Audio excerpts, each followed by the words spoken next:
From the Library of Congress in Washington, D.C.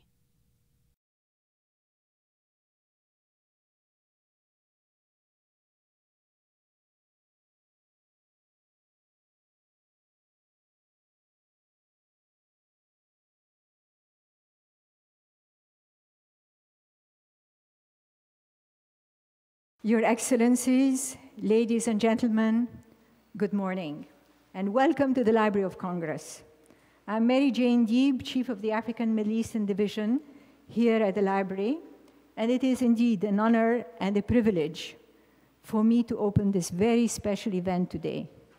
It is part of the conferences that my division, which is responsible for 78 countries in Africa, the Middle East, Central Asia, and the Caucasus, organizes to highlight the unique collections it holds and to encourage researchers like yourselves to come and consult these collections. Today, we are focusing on Jurji Zaidan, a Lebanese historian, scholar, and novelist whose work shaped the minds of his generation and who was part of an Arab Renaissance that would gradually transform and modernize the region. His books and books about him are displayed in the room behind you, and you may want to go and browse during and after the program.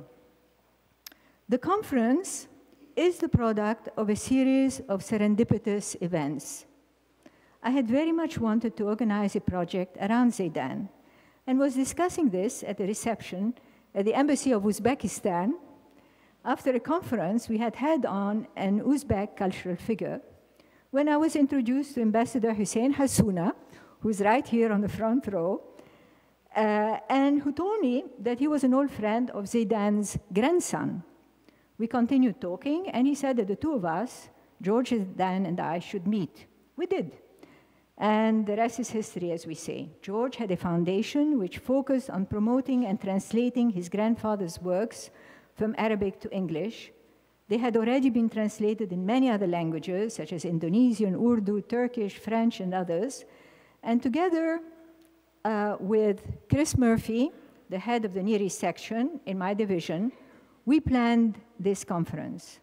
With money from the Islamic Studies Fund, a gift fund from Mr. Raja Sidawi, support from the Kluge Center director, Carolyn Brown, who's with us too, and the George Zaidan Foundation, we were able to organize this program. Today, we have with us the grandson of Jurji Zaidan, George Zaidan, his great-grandson, George Zaidan, as well as other members of the family. Thank you all for making this special event possible. Before I introduce our next speakers, I would like to, just a word of advice, caution. Although we collect materials on all subjects, our public programs are non-political and focus on culture, history, the social sciences, humanities, technology, but not politics, our public programs. We may be the only culture and education institution in Washington not to do so, but it is a great advantage, as this allows everybody to come in here with whatever points of view, with whatever ideas they may have. This is a conference about Jurji Zaidan and his work, and I would very much appreciate if your questions after the presentation remain focused on the subjects that the panelists will be discussing and not stray further abroad. So thank you very much. And now let me introduce the next speaker who will be welcoming you all in the name of the Librarian of Congress, who is very sorry he could not be joining us today. Roberta Shaffer is the Associate Librarian for Library Services. And she was the Law Librarian of Congress until January 2012, when she assumed her new position. She has had a distinguished career as a practicing librarian in various settings. Prior to her tenure as law librarian, Roberta served as an executive director, as the executive director of the Federal Library and Information Center Committee and the Federal Library and Information Network at the library. A former Fulbright senior scholar, Roberta has been an active member of the American Bar Association, the American Association of Law Libraries, ARMA, the International Records Management and the World Future Society. She's the current president of the International Council of Scientific and Technical Information, serves as the Library of Congress official representative to the Council, and is the former chair of its Information Policy Committee. She has also maintained long-standing advisory positions with the Dig-In program at the University of Arizona, the Library Science program at San Jose State University, and the Information School at the University of Texas at Austin, where she previously served as dean. Roberta Shaffer is a graduate of Vassar College and Tulane University School of Law, has a master's degree in library science from Emory, and has done graduate work at university at American University in Arts Management, has a certificate in negotiation mediation from the Harvard Law School. Her bio is much, much longer, but please welcome Roberta Shaffer. Thank you.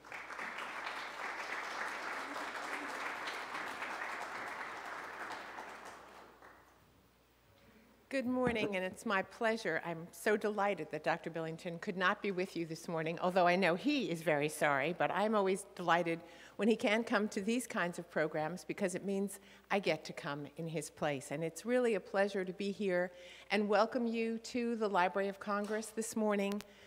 For those of you who have not ever been here before, we hope that this will be the beginning of a long relationship that you will have for us, not only attending our numerous public programs, but hopefully using our very incredible collections of over 154 million items, spanning everything from what you would expect, books and periodicals, to music, movies, manuscripts. So we really try to bring not only information from around the globe together, but information in all formats, so that a person can really do comprehensive research. We're also very committed to collecting materials in the vernacular or native languages. And as Mary Jane was saying, this is part of our effort to always remain objective, so that we do maintain, of course, materials in translation, but we always make an attempt to provide materials in their original languages.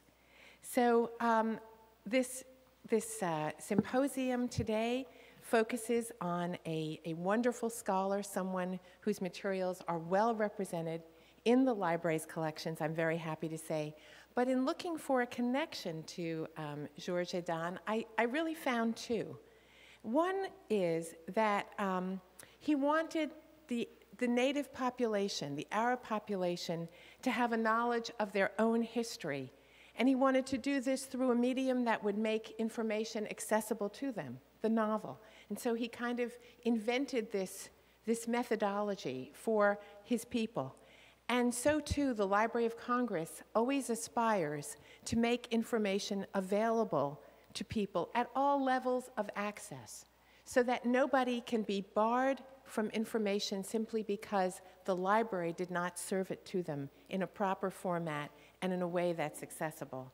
And the second, and something that I really think is very inspiring, I understand from his bio that initially he was not able to pursue formal education. Eventually he did, but initially he was not.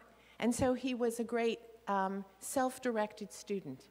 And again, the library seeks to enable people to learn themselves, to be independent in the learning process. And many of the things we do are oriented at facilitating that.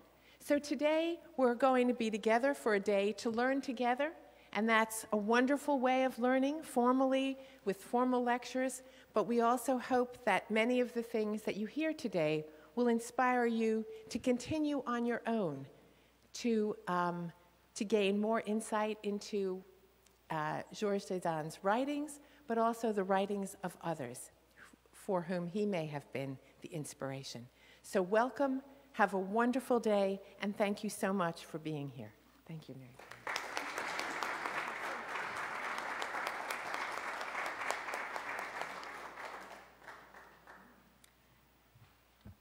I want you also to meet my boss, Jeremy Adamson, the Director of Collections and Services. which incorporates the general, international, and special format collections and provides direct and online reference services in 16 of the library's 21 reading rooms. I have to say, it's one of the most exciting parts of the library. Jeremy Adamson joined the library in 2001 as the chief of the library's Prints and Photographs division, after serving as a senior curator at the Renwick Gallery of the Smithsonian American Art Museum, where he worked since 1988. He holds a bachelor's degree in fine art, a master's degree in the history of art from the University of Toronto, and I know that we have one of our speakers from the University of Toronto, and has served as a collections curator at several museums, including the National Gallery of Canada. During his curatorial career, Jeremy Adamson lectured widely and organized a number of groundbreaking exhibitions that were accompanied by scholarly publications. And today, Jeremy has agreed to welcome you all for our collections and for our program. So, let's welcome Jeremy.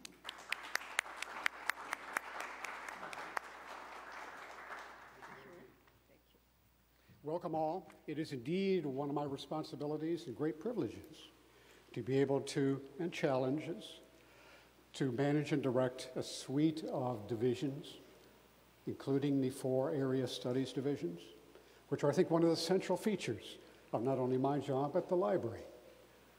The Library of Congress, of course, collects in over 460 languages. More than half of its collections are in foreign languages. It is a paramount responsibility of the Library of Congress as the de facto national library of the United States and as Congress's library to provide access to languages, to experts, to people who understand and can interpret the global world that we all live in today. And Mary Jane has been one of our finest interpreters, a person who can navigate the shoals, navigate the smooth and the stormy waters of contemporary history and the past. I don't want to steal everybody's thunder, but I did indeed have a few words, and perhaps just as an overview of what we will hear today, which I must say, in looking at Amazon.com yesterday to see how many novels that I could find in English, there were really quite a number. And I look forward to being able to myself engage in the kind of collective recognition of the author. We all know, of course, that there were 23 historical novels written in 1891 and 1914.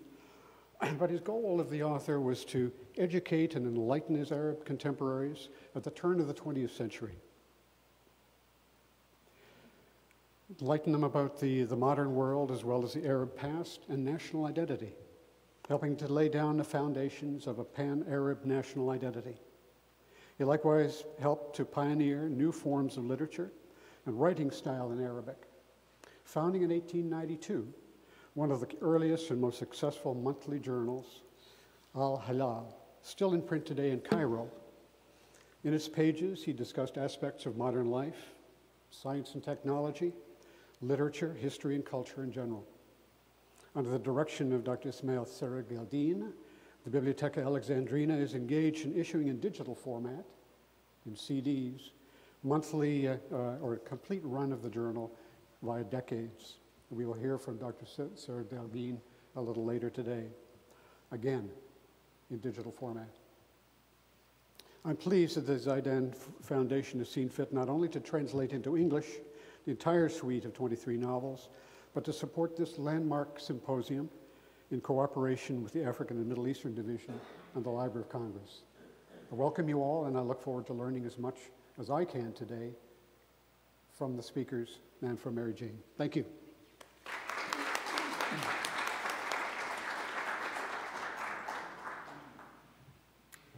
Thank you so much, Jeremy.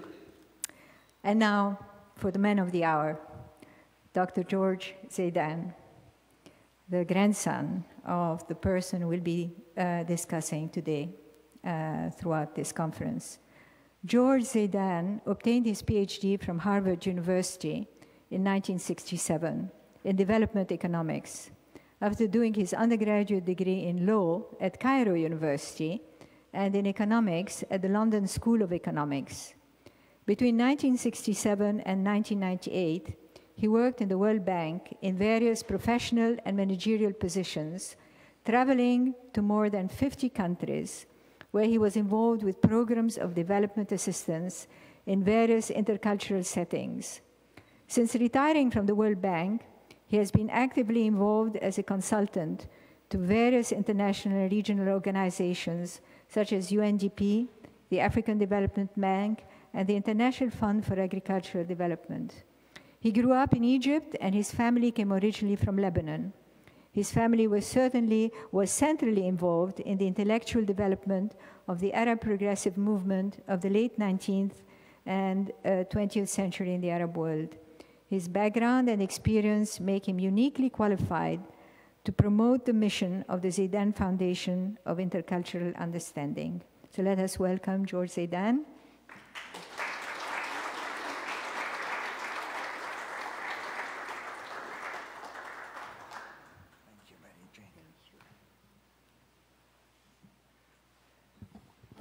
Thank you, Mary Jane, for this introduction. Ladies and gentlemen, Your Excellency, Dr. Mohammed Al-Husseini, my very good friends, Ambassadors Hussein Hassouna and Clovis Maqsood, dear friends, it is my turn and great pleasure to welcome you all today to the conference on Jurji Zaidan, his contributions to modern Arab thought and literature. A rich and varied program awaits us, but before we get to it, let me take a few moments and put this conference in the context of the broader work of the Zaidan Foundation. The foundation was established in 2009 to enhance intercultural understanding and bring the thought and literary treasures of Jurji Zaidan to English-speaking readers. As many of you know, Zaidan was a leader of the Nahda at the end of the 19th and 20th centuries.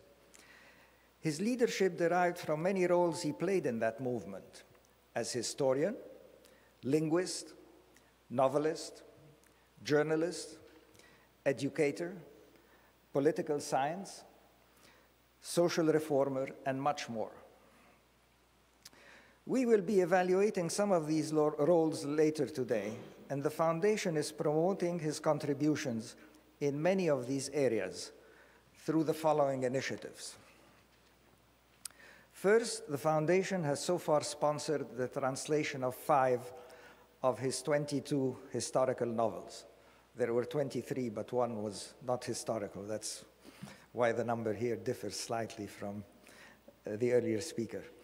In the 100 years since they were written, almost all these novels were translated into 1 or more languages. We discovered actually more than 100 translations, but surprisingly, none into English.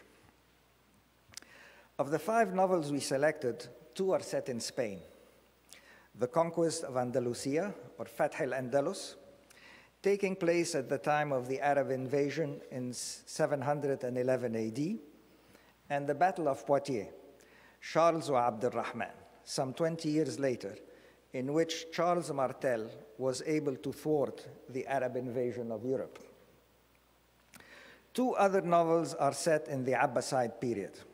The first, the Khalif's sister, Al-Abbasa Ukht al-Rashid, is set at the time of Harun al-Rashid, at the zenith of the Abbasid Empire. The second, the Caliph's heirs, Al-Amin wal-Ma'mun, describes the war between his 2 sons that heralded the fragmentation of that empire. A 5th novel deals with Saladin and the assassins. These novels were translated by eminent literary scholars. Several will be presenting papers later on to review Zaidan's contributions as a historical novelist. All the novels have been published and are available at Amazon.com. I should also mention a 6th translation, The Tree of Pearls, or Shajarat al-Durr, that will be published by Syracuse University Press, probably in the fall. The 5 novels that have been published can be viewed in the room next door, and there are limited quantities for purchase at a discount, I might add, during the lunch hour and again at the end of the day. Second, the Foundation is supporting a new study of how Jurji Zaidan's approach to history and the Arabic language shaped his views of Arab nationalism. The author is here with us today, Professor Thomas Phillip, a leading expert on the thought of Zaidan. His forthcoming book is entitled Jurji Zaidan's Secular Analysis of History and Language as Foundations of Arab Nationalism. The book is expected to be published before the 100th anniversary of Zaidan's death in 1914. If you want to have a sneak peek, there is an advance copy in the room next door. There is also a flyer describing what the book is all about that you are welcome to take. The above initiatives leave several gaps, so to speak, in covering some of the areas that Zaidan influenced in important ways. In particular, his role as journalist, political scientist, educator, and social reformer. The purpose of this conference is to cover some of these areas from a variety of different angles. The proceedings of the conference will be published in a volume to be edited by Thomas Phillip. This will complement his book, which I just mentioned. In this way, we plan to cover as broad a spectrum as possible of most of Zaidan's contributions. Also next door, we plan to project on the TV screen an opera on the life of Jurji Zaidan entitled Hilal Masr. It was produced in 1992 by the Ministry of Culture in Egypt on the occasion of the 100th anniversary of the birth of Al-Hilal. This opera is being projected as we speak in the room next door. Let me end on a personal note. I discovered Zaidan as a thinker and novelist late in life, and I was utterly surprised and delighted to realize how much research and study on the Nahda and Zaidan was being done in leading Western universities. Jurji Zaidan is no household name in the West the way it is in the Arab world, where his novels are still published every few years. But the serious research that is being done on this side of the world about the Nahda is no less, and some would say more, than the research that is occurring in the Arab-speaking world. And many representatives of these universities are here with us today. To take just one example of a scholarly and extensive review of Zaidan's work, let me mention the 700-page book by Anne-Laure Dupont, Jurji Zaidan, écrivain réformiste et témoin de la Renaissance arabe. It was published in 2006, and a copy can be seen in the room next door. All this research is encouraging, not only in its own right, but also because of its relevance to what is being dubbed as the Arab Spring. Sorry, Mary Jane.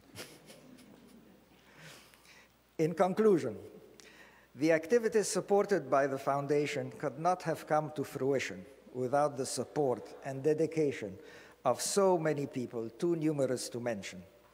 But let me single out a few in my closing remarks. The Library of Congress, of course, with its librarian, Dr. James Billington, and those representing him here today, Roberta Shaffer and Jeremy Adamson, as well as Mary Jane Deeb and her colleagues in the Near East section of the African and Middle Eastern Division for sponsoring and organizing this conference, and for Dr. Raja Sidawi, who unfortunately could not be with us today, for making it possible. To Ambassador Hassouna, a member of our advisory council, I owe special thanks for promoting tirelessly and effectively the work of the Foundation in so many ways. And also to Ambassador Clovis Maqsood, as well as other members of our advisory council, many of whom are here with us today. Thomas Phillip supported many of the foundation's activities, contributing so much to the study of Zaidan's work and helping conceive and design this conference. This is also true of the participants for adding their varied and enriching perspectives of Zaidan. Last but not least, I owe a special debt of gratitude to my wife, Hada, who had the original idea for several of the works sponsored by the foundation. She and our son, George Jr., worked tirelessly in helping me to transform so many ideas into the products you see before you today. And now, on to what promises to be a most stimulating and informative day. Our keynote speaker, as you know, is Dr. Ismail Seregeldin, the director of the Library of Alexandria. He will be introduced shortly. But before he is, let me take a few minutes to tell you about the work of the Library of Alexandria on Dar al-Hilal, which was touched upon briefly by the earlier speaker. Dr. Seregeldin spearheaded this work as part of the Memory of Modern Egypt series, which he created. The 5-year Dar al-Hilal documentation project was completed in January 2012 on the occasion of the 150th anniversary of the birth of Jurji Zaidan. The first phase, as we heard, digitized the whole collection of Al-Hilal magazine, almost 120 years. In the second phase, the catalog on Dar al-Hilal Madrasat al-Tanwir, or Dar al-Hilal, a School of Enlightenment, was published within the Memory of Modern Egypt series. This major project, documenting the history of Egypt in the last 200 years, is an additional reason, if any were needed, for Ismail Seregeldin to be the ideal keynote speaker to our conference today. Thank you.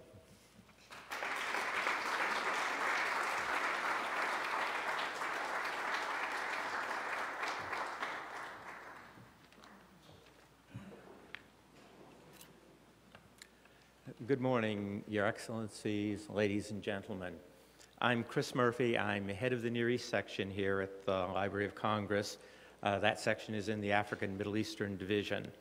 And it has been my privilege to work with Dr. Zaidan and to have the great support of Dr. Deeb, my chief. And also I'd like to mention Muhammad Salhi of the Near East section, who's worked very hard with us. And it's wonderful to be here and see what we've worked on for so long come to fruition. Now, as Dr. Zaidan mentioned, Ismail Seregeldin is going to be our keynote speaker. Now, unfortunately, he is unable to be here with us today. And I'm going to just give a few words of introduction and briefly speak about his CV, which is, of course, long and full of distinguished honors. Currently, Dr. Ismail Seregeldin is the director of Bibliotheca Alexandrina, the relatively new, important, and world-class research library in Iskandaria. That is only sort of the latest of his many, many important works. He was educated as an engineer, receiving an engineer's Bachelor of Science from Cairo University. He then went on to earn a master's degree and a PhD from Harvard. He has also been given over 30 honorary doctorates in his career. He has been recognized, continuously for the important work that he has done. He sits on a number of international scholarly societies, which include Institut d'Egypte, the Academy of Sciences for the Developing World, the Indian National Academy of Agricultural Sciences, Anyone involved in agriculture always has a special place in my heart because I grew up on a farm. And so this also demonstrates his very, very wide and broad interest and knowledge.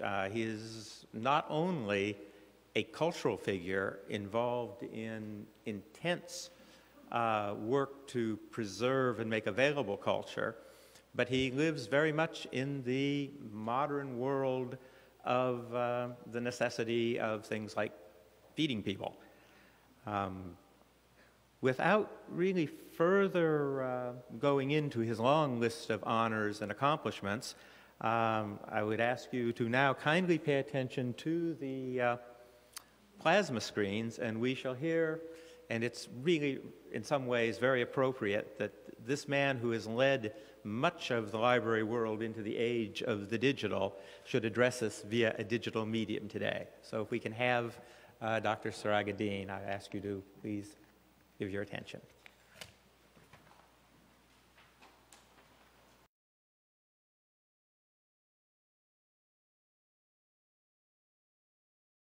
Ladies and gentlemen, dear friends, we are gathered here to celebrate the legacy of a remarkable man who in the short span of half a century had a profound impact on the culture of his people, the history of his region, and the literature of his language.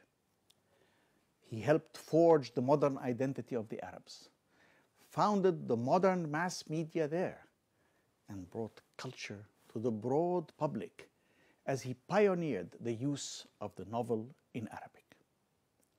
He was a man of letters who understood and publicized science, a man of the Christian faith who had a profound knowledge of Islam and the history of the Muslim peoples, and helped bring that history to life for generations of Muslims, including myself. It is a remarkable legacy. And it is most appropriate that we should be celebrating this 150th anniversary of his birth and the 120th anniversary of the founding of his publishing enterprise, the Dar al-Hilal, right here in the Library of Congress, the greatest library institution in the world.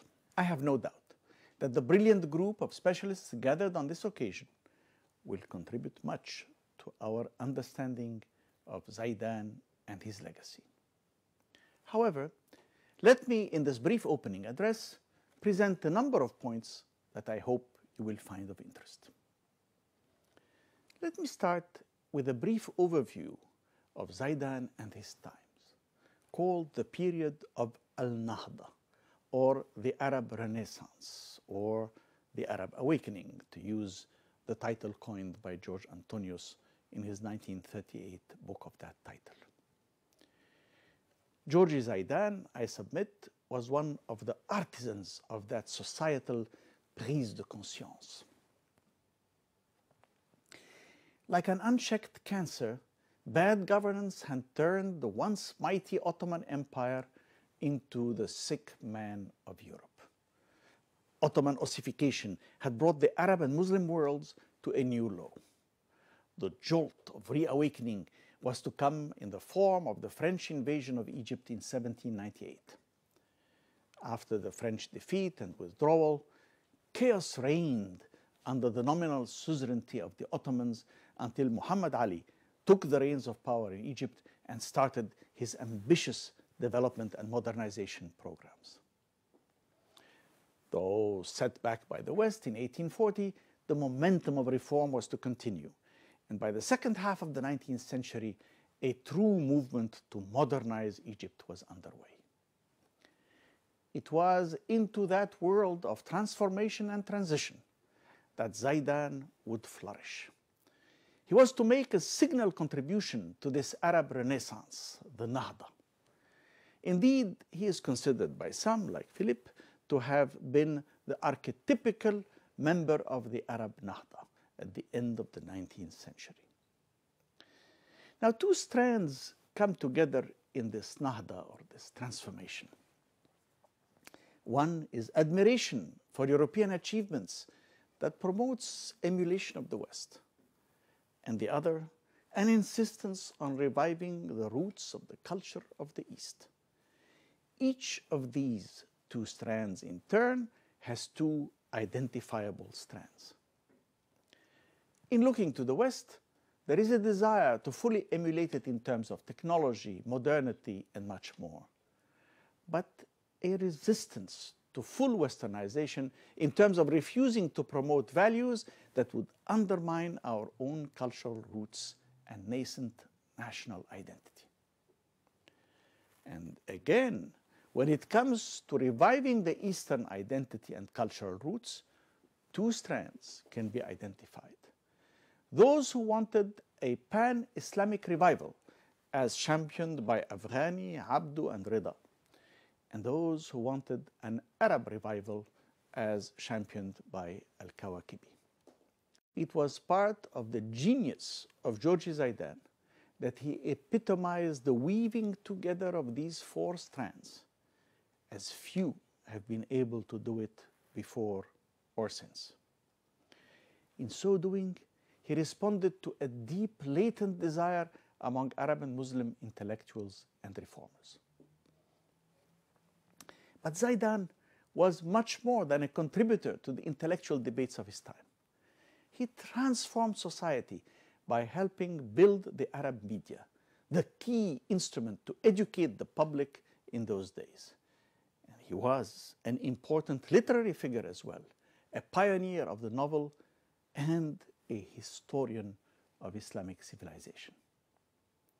So let's discuss the four facets of Jurji Zaidan.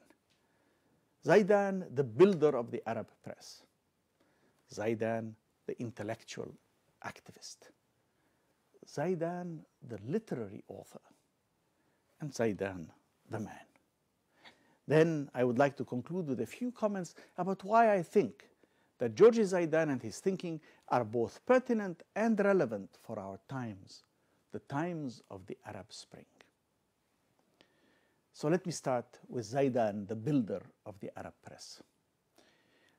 We all know that the printing press, and especially the journal and the newspaper, were the major instruments for public debates in the 19th century. Every single member of the Nahda was a writer, a publisher, an editor, and/or owner of newspapers and journals. Al-Hilal, created by Zaidan, with Al-Muqtataf, Al-Manar, became the highest intellectual authorities within the Nahda movement. But Zaidan, the self-made man, achieved what none of his contemporaries was able to do. He created a lasting institution. This was the unique strength of Zaidan, that far from simply creating something that he dominated, and dominated he did, he successfully institutionalized Al-Hilal so that it survived him by a century and is today the oldest continuously publishing cultural journal in the Arab world. He is rightly considered to have been one of a handful of individuals who created modern Arab journalism. But Zaidan's commitment was to educate the public, not just to produce a literary magazine as a vanity project for himself. Indeed, his foreword to the first issue of Al-Hilal crystallizes his commitment to educating society in a liberal, pluralistic fashion, which he considers a duty. Jurji Zaidan was the founder, writer, editor-in-chief, manager, and printer of Al-Hilal magazine.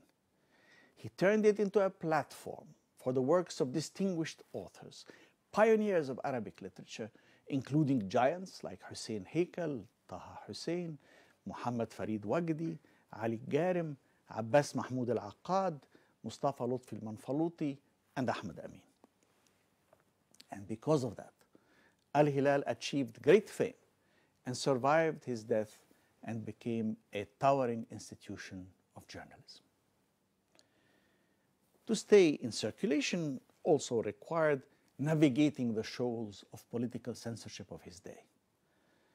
Confronting Western occupation in the Middle East and North Africa was no easy feat, but Zaidan managed it with a delicate balance between cultural and political activism. Another major contribution of Jurji Zaidan was to expand the scope of culture beyond literature to include history, philosophy, science, sociology, politics, and economics, thus merging intellectual thought with art and science with philosophy. For Zaidan believed in the importance of education for all of society, in the broadest sense of education. Now let me turn to Zaidan as a thinker. For beyond Zaidan the journalist, the media mogul, and the editor, is Zaidan the intellectual. His views on many topics were influential with his contemporaries and for subsequent generations.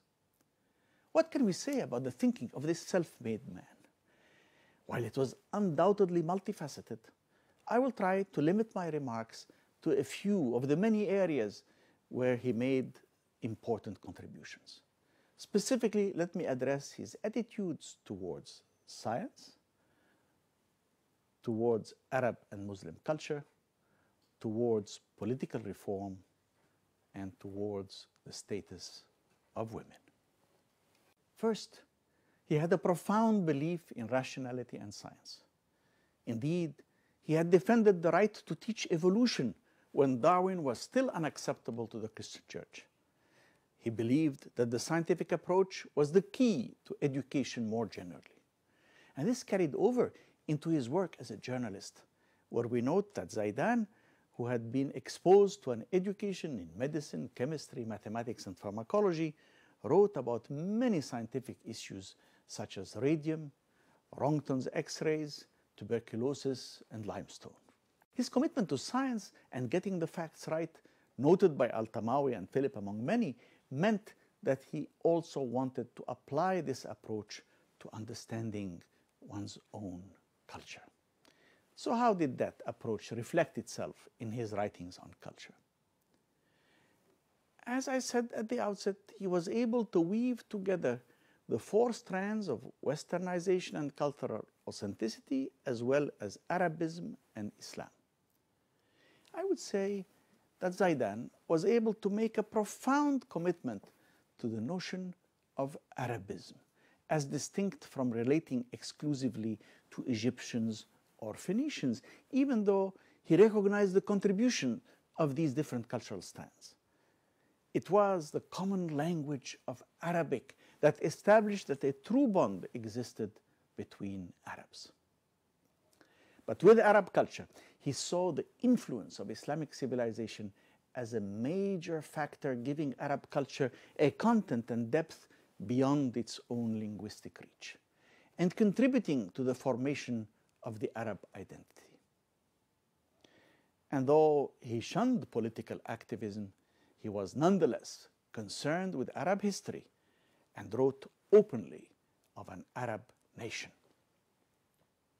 Now, others were seeking to revive a pan-Islamic project, but Zaidan remained true to his Arab cultural project, even though he did more than any other to link it with the content of Islamic civilization.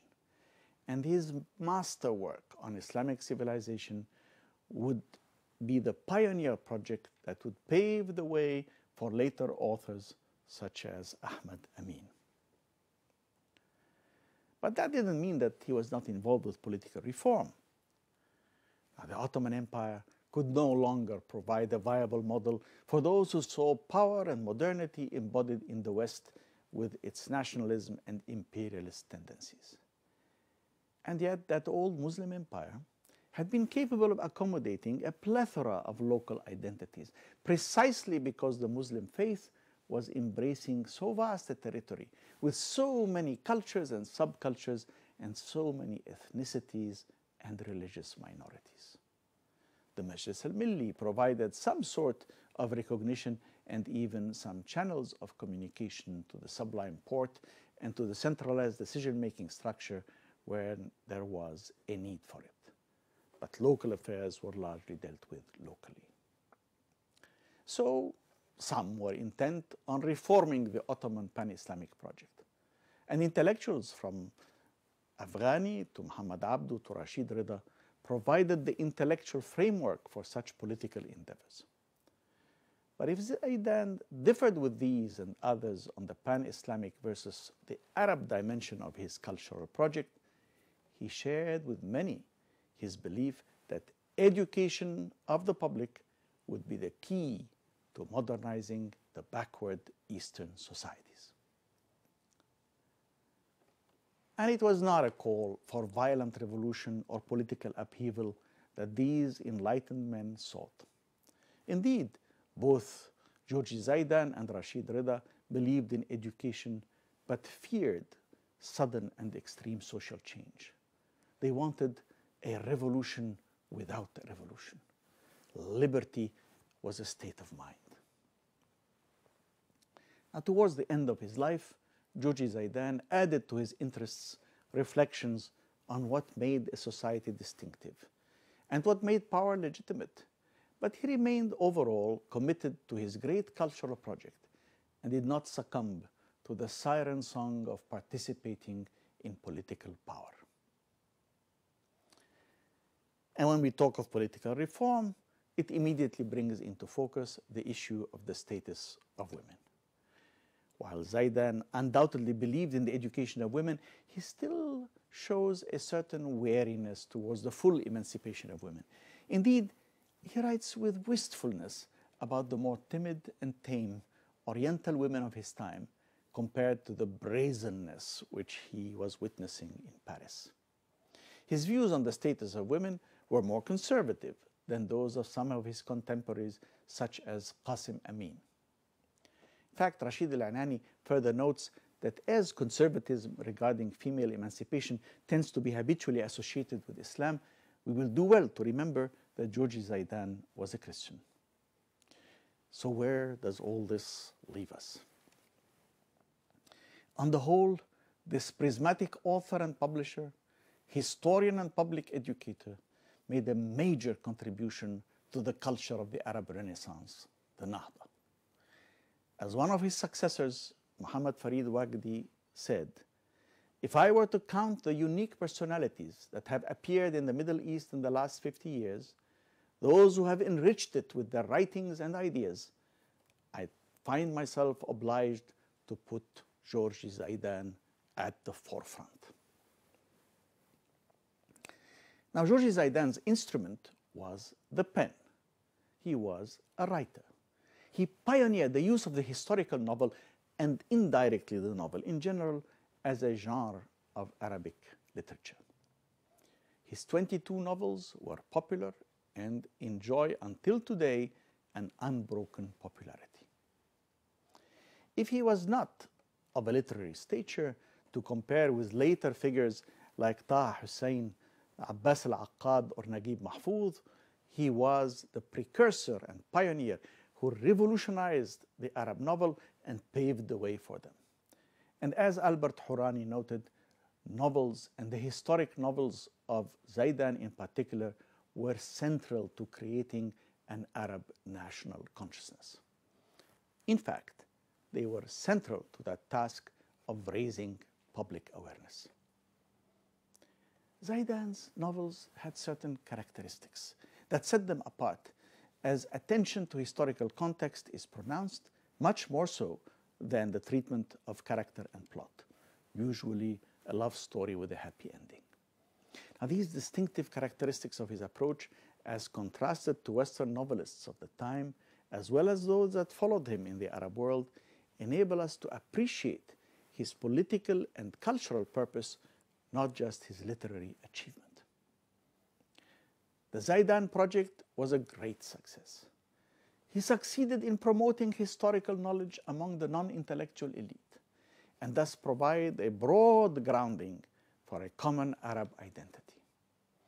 No less an authority than Albert Hourani remarks that perhaps it was Jurji Zaidan who did more than any other to create a consciousness of the Arab past by his histories, and still more by his series of historical novels. As to style, no less a stylist than Manfaluti admired his pellucid prose.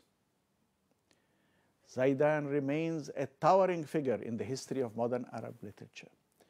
His legacy endures it has stood the test of time. But what about Zaidan the man? He was a man of dedication and rectitude, well represented by his grandson here among us, a self-made man and largely a self-taught intellectual of encyclopedic breadth. Jurji Zaidan was a man whom everybody loved. But I leave the personal aspects to others. I do share with Emil Amin this beautiful summary statement. We can summarize his life by saying that this man, Christian by religion, Islamic by culture, has succeeded through his fiction to introduce Islamic history with ease and lucidity, highlighting the aspects of tolerance and rationalism in it, represented a bridge for positive connection between East and West. How true. But what about the Arab Spring of today? Zaidan died before the 1919 revolution and the liberal age between the wars up to 1952 in Egypt. His thinking and contributions had a profound impact on that period. And today, following the totalitarian systems that ruled the Arab world for the second half of the 20th century, we are witnessing the Arab Spring. Is Zaidan's thinking still relevant for a democratic Arab society today, or is it only of historical interest for a few scholars? Can the Nahda, as the liberal and national base for Arab thought and politics, serve as an inspiration for the unfolding events set in motion by the revolutionary waves of the Arab Spring in 2011? Is it a viable alternative to fundamentalist tendencies? Well, today, the polarization in our countries, the Arab and Muslim countries, generally is between those who seek the revival of Muslim culture while others choose to follow the path of Western-style political liberalism and pluralistic democracy. Both parties imagine that there is no meeting ground possible. But that is not true. From its antecedents in the modernization efforts of Muhammad Ali and Rifa'at Tahtawi to the Nahda of Jurji Zaidan and others, the meeting ground of the two currents is indeed a Nahda for the 21st century, a new renaissance for the Arab world, and through it, a broader renaissance for the Muslim world. Thus, Zaidan's legacy has a major relevance today. He was a Christian scholar of Islam, an Arab nationalist who saw the importance of the Islamic component of Arab culture and identity. He revived the understanding of the Muslim tradition while championing modernity, science, and westernization. He saw educating the wide public as primarily the elite's responsibility. He recognized the importance of an open exchange of ideas and practiced it by creating the best intellectual forum for such exchanges, Al-Hilal, the longest lived and still surviving cultural journal in Arabic. Ladies and gentlemen, we have celebrated the life of a man who with deceptive ease went from striving to success, from ambition to achievement, and from humble beginnings to the heights of recognition. Throughout the Arab world, he is remembered for his glorious contribution to the modernization of values and the values of modernization. A man of many facets, he was an artisan of the Nahda, the renaissance of the Arab world. He championed all the right causes, from the rationality of science to the romance of history, from the importance of knowing the cultural heritage of the past to the value of creating the cultural heritage of the future. Jurji Zaidan was a giant among his contemporaries, and successive generations of Arab readers rediscover him with joy. Such is the legacy he gave his people and the world. Thank you.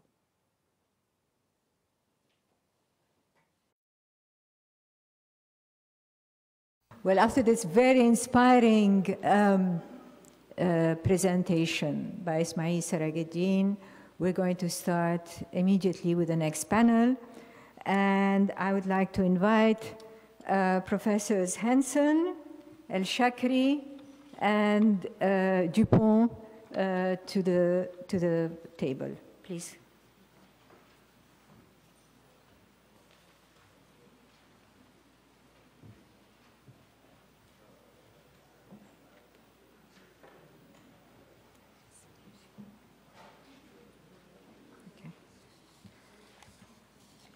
So we will follow the program, and we'll begin with Professor Jens Hanssen.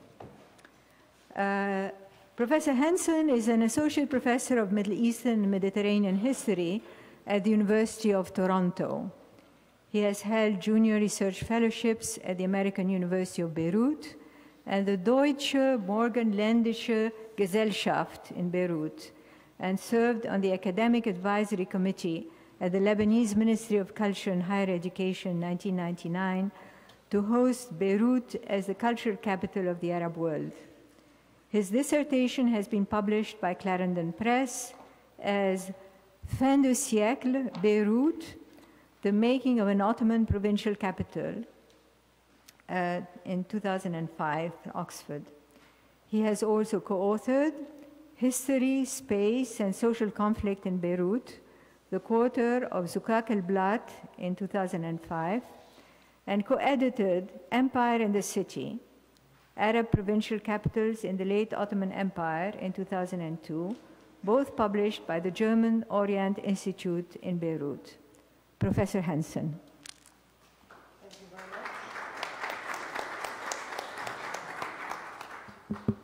Thank you very much. Can everybody hear me? My voice doesn't work well with technology. Very glad to be here, to have been invited by George Zaidan, by his foundation, by Thomas Phillip, my mentor of many years standing, and to meet many literary and historical colleagues for the first time.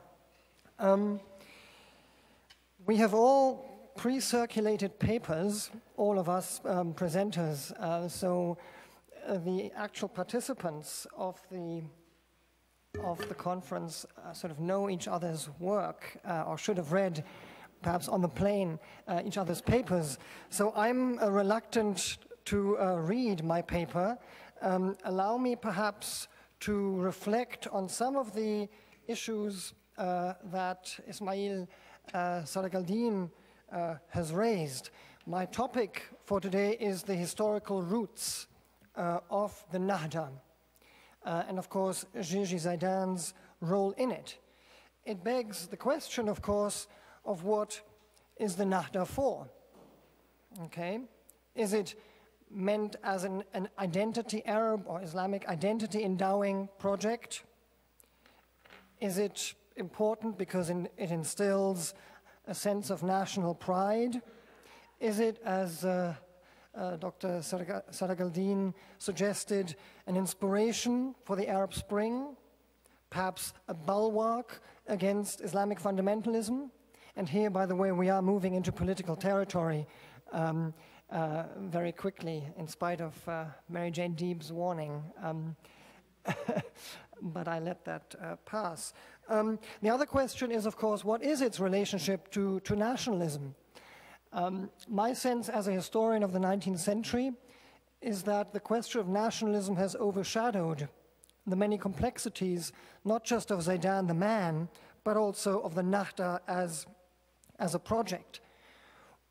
One interesting aspect that all participants of this conference agree on is that the term An-Nahda al-Arabiya, emerged as a concept, emerged after, or at a time after where we pinpoint the origins. So there's a disconnect between the first mention of the term Nahda. Thomas Phillip has done extensive research on this, argue it was 1888. More people want to listen to Jurji Zaidan. It's or maybe 1891 is the first time the term Nahda was in fact entered the political vocabulary of the Nahda.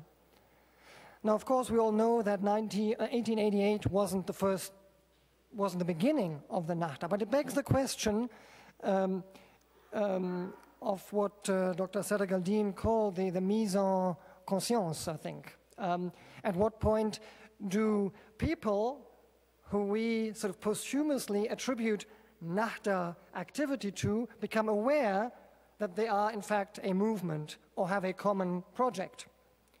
So there's at least a 40-year gap And we have to account for that. And of course, this begs the very question of how do we study historical origins?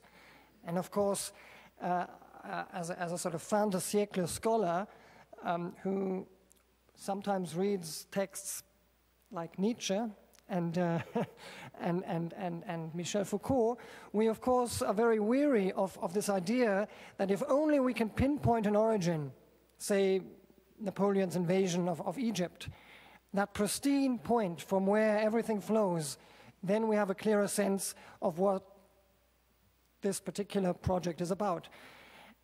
I tend to be more historiographical about this. So what I think we have to be aware of is that the historical origins, or if we want to get at the historical origins, we also have to study the people who write about the Nahda. So that is to say, the Arabic or even English language reception, because of course, as the 20th century progresses, so foreign and Arabic receptions intermesh, and we have leading authorities on the Nahda writing in Oxford, at Georgetown, here in Washington, for example.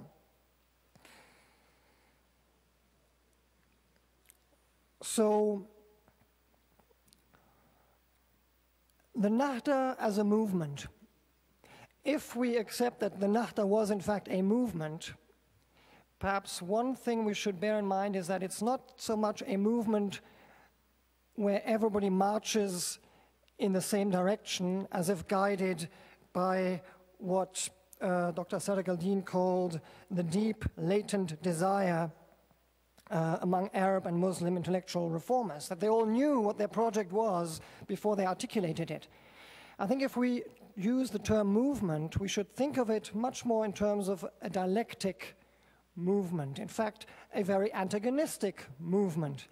And Dr. Seregeldin said everybody loved Jurji Zaidan, and I sort of whispered to Anlor, well, everybody perhaps, but not the people in power at Cairo University who did not want him as their rector, not perhaps the Saint Joseph University, as Anlor reminded me, Louis Sheikh, who probably did not like the man at all. But that is not the point, I think, of critical scholarship. I think figures like Zaidan and people before him and people after him crystallize and illuminate sort of the thought horizons and the imagination of a political but also cultural imagination possible at a given moment. So the Nahda as a movement is dialectical, and this we have to sort of see it in terms of the classical sort of yin and yang in intellectual history between context and text. So my own work as a historian is I relate the Nahda to the Ottoman state. I do not view the Ottoman state as a, what did Dr. Seregeldin call it, a sick man of Europe, although I always like to remind Europeans that the Turkey might have been a sick man, but it was part of Europe in the 19th century, so why do you complain of its attempt to join the European Union? But I see the Tanzimat reforms and even the much maligned Hamidian period as quintessential in understanding the direction, the pitfalls of the Nahda. So the Nahda, I think, at a very fundamental level, is an engagement with the concept of the modern state. We ask often, well, at what point did Zaidan become a nationalist? At what point did the Nahda turn from an Arabist, culturalist movement? At what point did it become a political movement? My sense is that Jurji Zaidan, like many others, Christian or Muslim Arabs, were pro-Ottoman state. And in fact, more importantly, perhaps pro-state than pro-Ottoman. So they really liked or saw the necessity for a strong state, which is perhaps why Zaidan and Rashid Rida didn't like revolutions very much. They didn't like upheaval. Where perhaps the link between the Nahda of the 19th century and the uprising today sort of limps. The other way I look at the Nahda is, and this dialectical move, is to link it to events. Because I think all of us agree that the Nahda is not a monolith. It changed, it transformed itself through people, individuals like Zaidan, but also through social transformations, and also through traumatic events. As a German Canadian, more German than Canadian, but a dual passport holder, I've been brought up on the Stunde Null, what the Second World War meant for German cultural production, the Frankfurt School and all of this. And in some ways, the events of 1860, that is to say, I think Dr. Seregeldin mentioned it, the civil war in Mount Lebanon and in Bab Tuma in Damascus, or the massacres in Bab Tuma in Damascus in the summer of 1860, had a profound impact on the direction, on the particular turn the Nahda took. Now, Jurji Zaidan in some ways was a child, not a child, a baby of those events. He was born a year after, in 1861.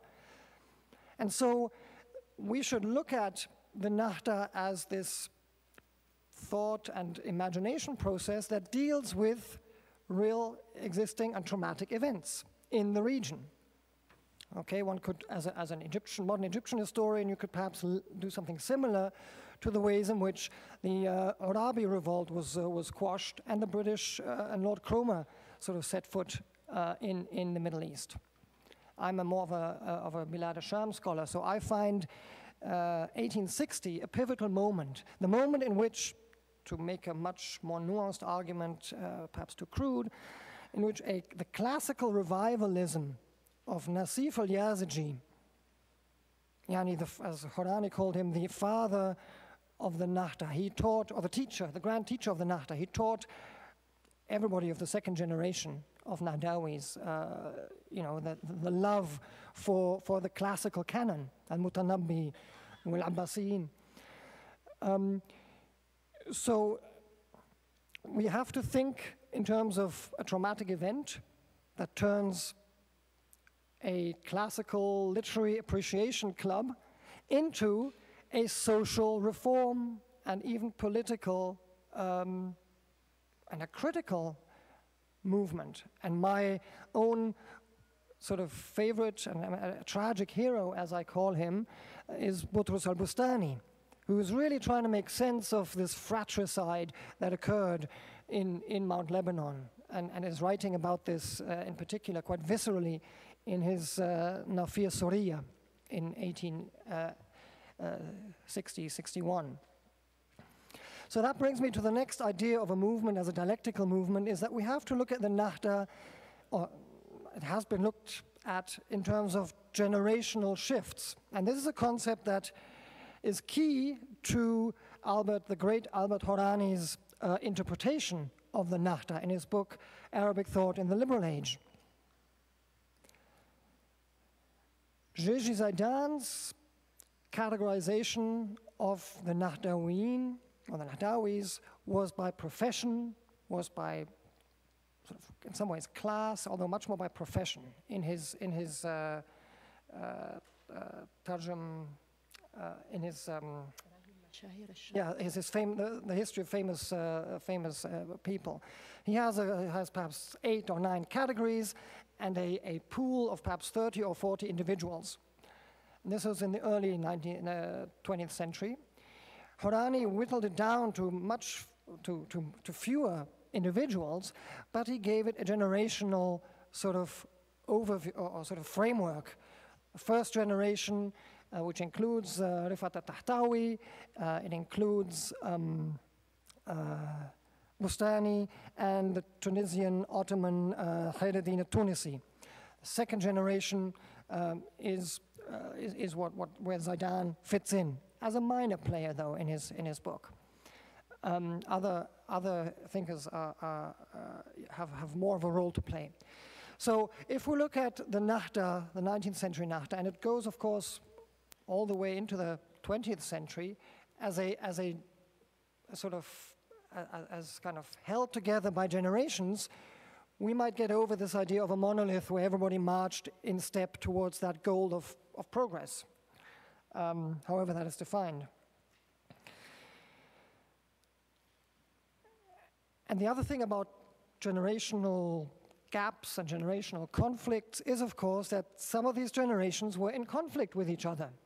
For example, Nasif al-Yazji's son, Ibrahim al-Yazji, was very bitter about the way in which newspaper Arabic, this new kind of Arabic that was developed by people like Bustani and then further refined or perhaps dumbed down, according to Ibrahim al-Yazji, by Zaidan, in his book of 1900, I think, 1901 perhaps, Lughat al-Jara'id, in which Ibrahim al-Yazji laments this new Arabic, this alien, this sort of Arabic that might be practical, but alienates us or his generation from the rich canon and the way of doing and thinking Arabic literature. And so we have to, when we look at the Nahda as this movement, or as this generational, conflictual, dialectical project, we also have to include those interpretations that are critical of the Nahda. And since we are in Washington, where for many years and decades, in fact, the great Hisham Sharabi held court, we should remember that somebody like Hisham Sharabi was not so enamored, and many on the left were not so enamored by the liberal sort of meta-narrative, if you will, of the Nahda. And he attributes many of the pitfalls of the 20th century, not just sort of the rather unprogressive stand on the emancipation of women, but also the Nahdawi's approach to workers. And Sharabi was critical that, in fact, some of the problems or the lack of sort of this revolutionary spirit can be located, according to Sharabi, in some of the pitfalls of the Nahda. So by looking at this critically, we won't take away either from Jurji Zaidan or from the Nahda. We in fact make it central. We make the Nahda central to this hermeneutic project where we try to understand the present by looking at past, the way in which past thinkers have imagined a future, and including perhaps the wrong or the sort of the wrong turns that they took, intellectually speaking. So a critical perspective both on the Nahda and Jurji Zaidan is not in the spirit of those who deny the relevance of the Nahda, but in the spirit of Hisham Sharabi, who was well read in the Nahda, but quite rightly pointed to some of its pitfalls. Thank you very much.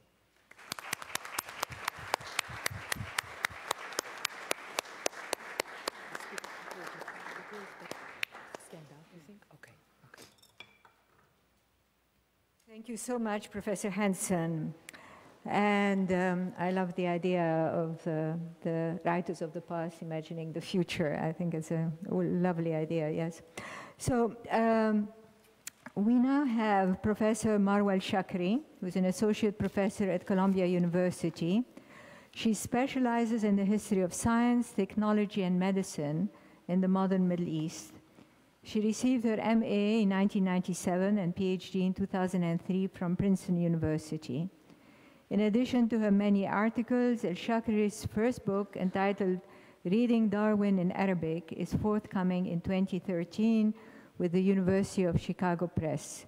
So I'm inviting Professor Shakri to come and speak at the podium. I think it'll be easier for all of us to hear.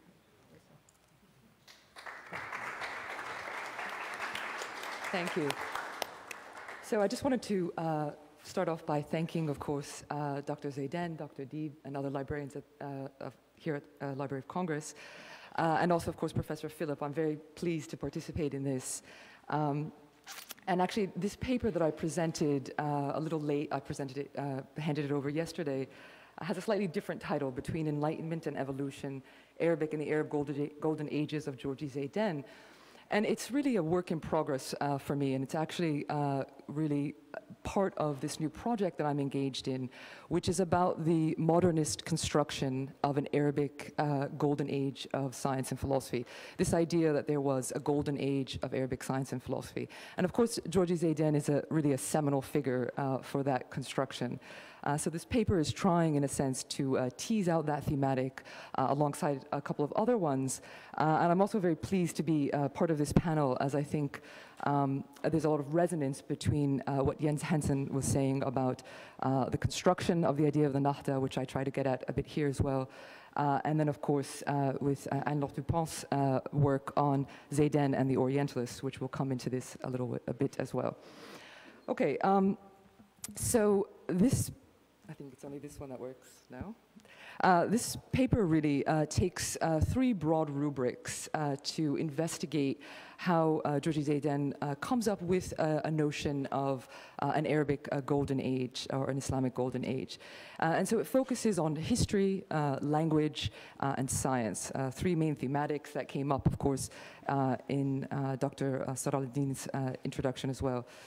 So, one of the main arguments that I try and make in this paper is that by constructing a series of, the idea of a series of Arabic nahdat, a series of awakenings that stretched really from antiquity to the present and even extended potentially into the future, Zaidan was actually participating in a fairly long-standing modernist attempt to rethink the nature of one's past in order to provide a blueprint for the present and future.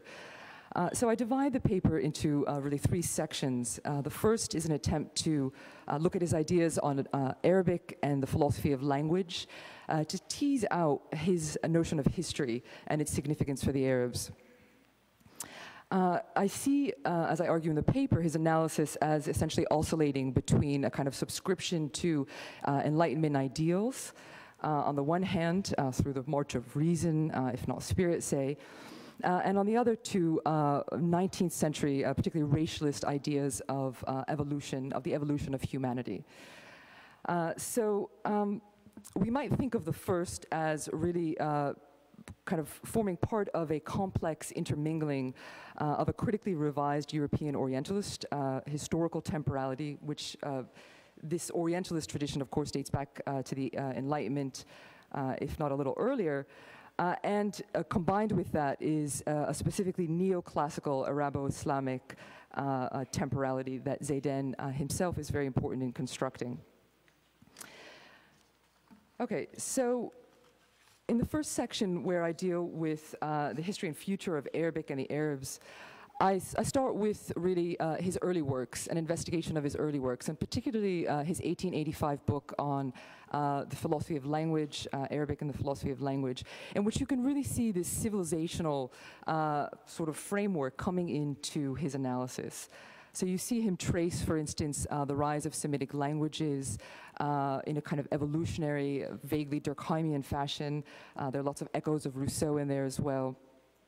And he makes the argument that the development of Arabic is really the last of the last sort of preserver of an ancient tradition that can be really dated to the time of Hammurabi and the Babylonians in particular.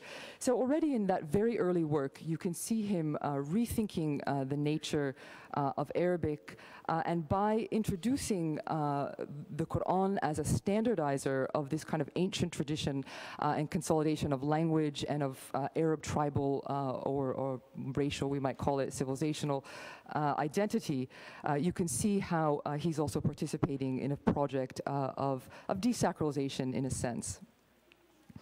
Now, having been a graduate of the Syrian Protestant College and then later working as a translator for the British during an expedition to the Sudan in the 1880s, Zaidan himself was, of course, very keenly interested in the problem of translation.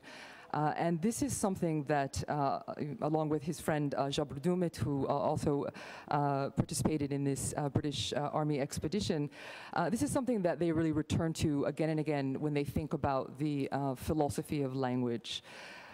And it comes out particularly in his journal Al-Hilal, where you see him really beginning to, from 1892 onwards, beginning to really trace these series of borrowings, the kind of acculturated construction of Arabic and of Arab history.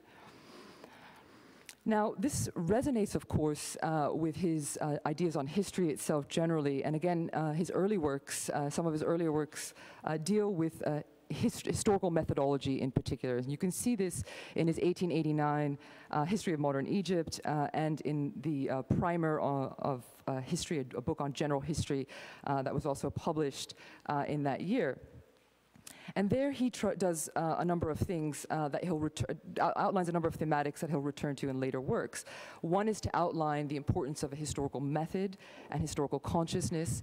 The second is to trace a kind of classical, let's say Victorian, epochal, episodic view of history, which moves from the development, progressive development of a peoples from barbarism and primitivism to a settled, civilized, and then finally, hopefully, a modern stage of social evolution. And this, again, parallels how he deals with the development of language in those early works I mentioned before as well. Now, the last thing that comes out in his early works that will be developed much more critically later deals with the influence of the East on the West. And again, he uses translation as a way of thinking about how that process of acculturation takes place, and as a way of thinking about the critical input of Easterners, of Arab or Muslim thinkers in particular on the West and the rise of the West in the modern world. And if you look at the way in which he organizes a lot of his biographies in Al-Hilal in particular, I think this comes across very clearly. So you see, for instance, there biographies of now sort of classical figures in this idea of an Arabic golden age, Ibn Sina, Ibn Rushd, and so forth. Ibn Khaldun is another favorite of his. But these biographies come alongside other ones. So they come alongside ones of Hammurabi, of Cyrus, of Mehmed Ali and his descendants. So in a sense, what you can see is that he's also trying to put together a pre-Islamic with an Islamic past, an Islamic heritage, and to tie that with some presentist, if not future movement as well. On the pre-Islamic and Islamic unification, I think Jurji Zaidan is also quite interesting. And in effect, what he does is he sort of stretches the Arab ecumene, and he does this really by attaching Islam to a longer and critically refashioned sense of its own jahiliyyah, or era of ignorance. So in the process, I think he creates a unique Arabo-Islamic antiquity that really brings together Islam with its own putative dark ages. And this is a very novel, if not radical, move of his that gathered a lot of criticism, of course. I think, however, if you set this against the background of classical Arabic histories that Zaidan offers, you do see, of course, a unique chronology. But if you set it against the background of modernist writings of the time, I think you see a common thematic, which is really, for instance, Tahassein, really the era of actually rethinking the nature of the Jahiliyyah, its meaning and scope. And Zaidan is, again, a very critical figure in that. Now, in constructing this kind of chronology of Arab history, in which he kind of extends if you think of the sort of classical division of history that he's participating in, apart from the sort of social evolutionary Victorian one that I referred to, there's this idea of antiquity, of a Middle Ages, right, a sort of dark ages, and then a modern period. Of course, he subscribes to the same sort of a triptych as many Victorian historians and Enlightenment historians before that did as well. But what he does, as I mentioned, is he stretches out the notion of an Arab antiquity so that Islam is really part of that, but it's not the beginning of that, right? And he traces, in fact, the Arab Golden Age as within that period of antiquity. And you have, beginning with the Year of the Elephant, this is something that Professor Dupont has worked on, a series of nahdat that help to define that early phase of antiquity. And then you have, of course, Al-Qarun al-Wusta, or the Middle Ages, which he dates to beginning in 1258, so the fall of Baghdad, a very critical period for him. And then finally, the contemporary or modern period, which he sort of dates to 1798. Now, in constructing this chronology, he is very conscious of the Western chronology, and I try to draw a little diagram in my paper to show how he has these different timelines. So you can see, for instance, that antiquity, the phase of antiquity, really ends around the time that Europe's Middle Ages are rising. And so he's constructing this chronology constantly with Europe or the West in mind. And then you can see also in this chronology the importance, therefore, of various translation movements and of the influence of the preservation of this antiquity and the forms of knowledge and philosophy and science in particular that it constructed, influencing the modernism of the West that would occur with the Renaissance and after. So, in short, really what I'm trying to argue is that through reworking this historical tradition, Zaidan was in effect really trying to redefine the meaning of classicism and the classical tradition of Islam. Now, this is hardly surprising, given that Zaidan's era can also be seen as defined by the ideals of neoclassicism, although that's a term maybe we might want to discuss. In the same way, we might say that earlier generations of European intellectuals had looked back to the ancient Greeks. But this Arab neoclassicism, or Arab neoclassical restoration, right, the idea of uncovering a classical tradition, if not inventing a classical tradition, took many forms. You had, for instance, in Zaidan's era, the massive reproduction of Arabic texts, especially Arabic texts that translated Greek texts. You also had novel translations of Greek texts, particularly Greek epic poetry and drama. And that formed one aspect of this kind of neoclassical revival. But I think the much more important one, as I'm trying to lay out in this paper, of course, is really the revival of Arabic history and literature itself. And revival here is an ambiguous word. It might also be understood as a kind of construction. And I think that this, a prime exemplar of what Karl Schorsky has called kind of thinking with history is really what Zaidan forms, a prime exemplar of what Karl Schorsky has termed thinking with history. And essentially what he's doing is trying to rehistoricize the notion of the Arabs, I think, in very novel ways. Now, one of the things I think he does is in rewriting Arab history in this way is attach it to a notion of golden ages. And again, I'm trying to uncover the significance of golden ages in this paper, but also in my current research work, and to think a bit in particular about how Europeans in the 18th century, especially the late 18th century and early 19th century, came up with the notion of golden ages. And it wasn't just the golden age of the Arabs or the Muslims, but there were a series of golden ages that were kind of critically constructed.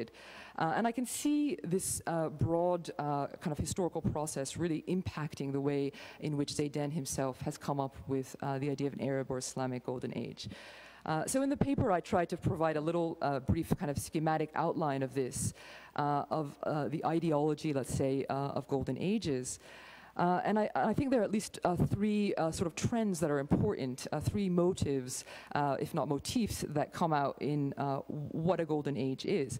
The first, as I've already hinted, is really rewriting sacral history, rethinking the nature of a sacred history, of a scriptural history, in light of modern historical methodologies, so higher and lower biblical criticism, of course, forming the really first stage of that untwining of sacral history, which then gets replaced with novel notions of a golden age, novel notions of the origins of knowledge, the origins of knowledge. Let's keep it at that for now. And so, of course, comparative religion, comparative philology form a very important aspect of this. And again, we can think about this vis-a-vis Zaidan. The second is the construction of what I'm going to call here in short a kind of Arcadian technocracy. So the vision of a kind of a vision of communal harmony, a sort of paradise-like vision, an Arcadia of communal harmony that's rooted, much like Bacon's New Atlantis, in a community of craftsmen and technocrats who are able to really investigate the secret causes of things. So who take natural philosophy and its philosophical and epistemic underpinnings and project it in the future in a very different way, particularly through new technologies. And the last, of course, is the Orientalists and the construction that their role in the construction of a variety of Asian golden ages. And we could see, for instance, the parallel with the construction of a Vedic tradition and so forth. And again, I think all three of these themes are really very important for Zaidan's own view of an Arabic golden age and its encompassing future. Okay, I want to, I'm going to try and skip ahead here quite quickly and just maybe mention two things. The first is, I mentioned at the beginning that I saw him kind of oscillating between a kind of Enlightenment and a 19th century, let's say, Victorian racialist vision of history. The latter, I think, really comes out in a lot of his writings on social evolution in Al-Hilal, a lot of his articles there. And it comes out in other books of his. He has a book on physiognomy, Alm al-Farasa al-Jadida, using a classical term, Alm al-Farasa, of course. But when you look at the text, it's very much organized around kind of classical, then classical Victorian divisions of racial groups and so forth. And similarly, his Tabaqat al-Ummam, which is also a neoclassical reworked title and but kind of smuggles in under a familiar title something fairly new, a new racial science.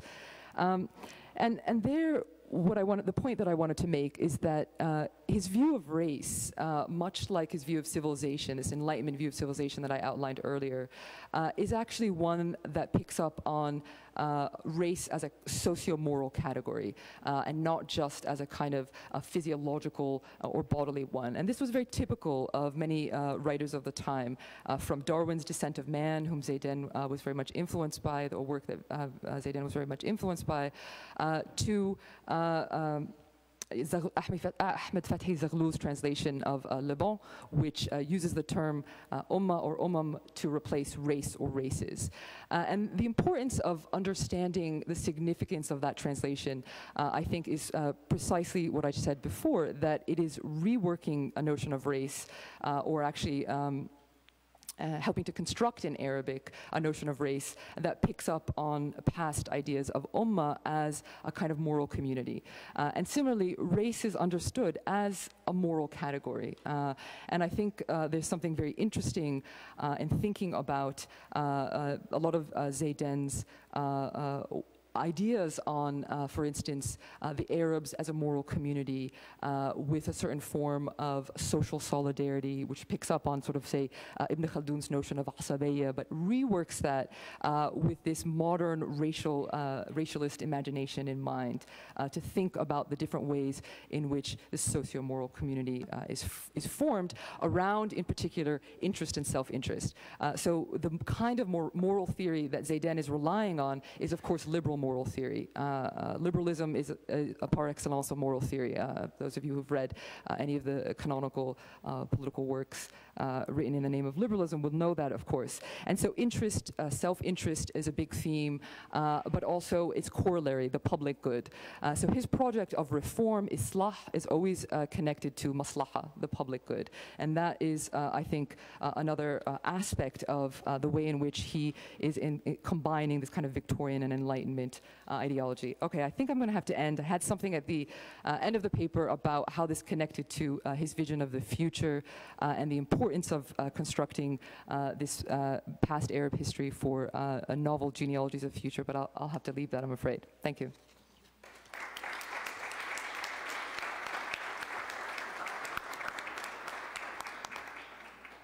Thank you so much, Professor Shakri. It was fascinating, and I was always interested in this construction of chronologies, which is so critical as it puts events in places where they may or may not fit. But anyway, that was fascinating. Professor Anne-Laure Dupont is a lecturer in modern history at the University of Paris-Sorbonne, specializing in the contemporary Arab world. She received a degree in Arabic language and culture in 1989 and a doctorate in history in 2001 from the University of Paris, the Sorbonne.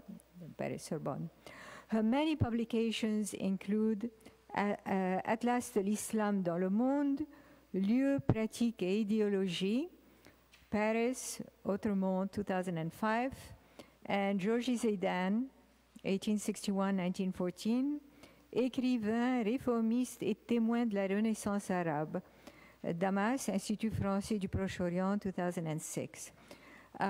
Professor Dupont.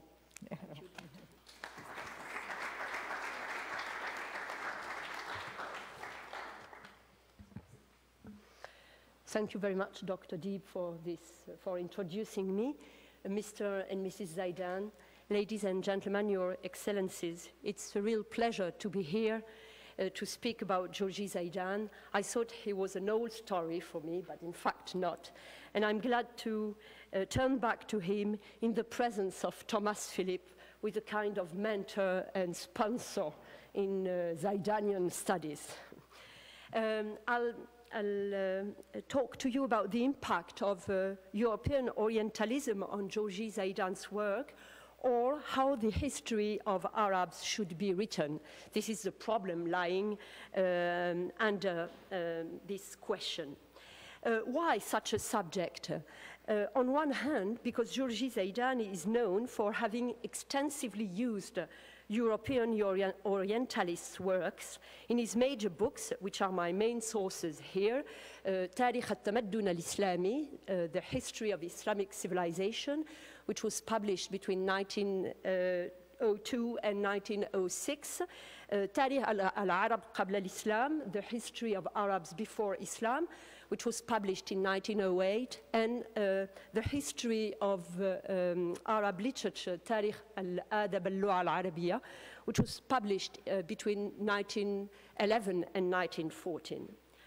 On the other hand, this subject is valuable because it is a matter of polemics.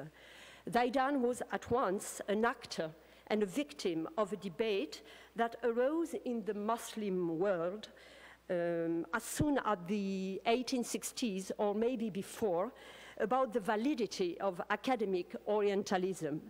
The question was the following: is a non-specialist of ulum ad-din, of religious science, of Islamic religious sciences, qualified to write on Islamic issues?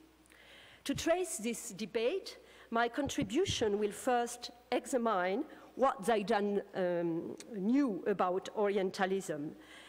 What did he read? Which of contemporary European scholars he was acquainted with? Then I'll wonder what Zaidan thought about Orientalism, or how he used it in its own works. And at last, I'll give you an idea on why he was attacked and who attacked him. The first point, how Zaidan knew Orientalism. What did he what did he read, and who he knew among Orientalists. It seems that his interest for this subject, his interest for Orientalism, developed alongside with his conversion to literary activities in the middle of the 1880s. At that time, he benefited the support of his teachers and fellows at the Syrian Protestant College of Beirut, for instance, Jabr Dumid, who was mentioned by Marwa Shakri. A decisive moment in his discovery of Orientalism was a journey to England in the early summer 1886. Here I'm opening a parenthesis to give you an interesting information. Zaidan's diary of this journey has been recently published. And this diary confirms that the aim of the journey was the visit of British Museum in London and its reading rooms. But the more interesting details given in this diary are not about Orientalism, they are about Zaidan's network, about Zaidan's acquaintances in London, expatriate Syrians, and Protestant missionary. It seems that at that time, Protestant missionaries, in connection with the American mission in Syria, had a great importance in Zaidan's life, and probably they took part in the travels organization. I'm closing now the parenthesis. After this journey, Zaidan definitely settled in Egypt and never stopped reading what European scholars wrote about the Arabs and Islam. He could do it thanks to his knowledge of foreign languages, English, of course, but also French and German. And he also could read all these books thanks to the development of libraries in Cairo, especially Dar al-Kutub, the Khedivial library, or private library like Ahmad Taimur's library. A major source of information for him were the French Journal Asiatique, the English Journal of the Royal Asiatic Society, and the German Zeitschrift der Deutschen Morgenländischen Gesellschaft, Journal of the German Oriental Society.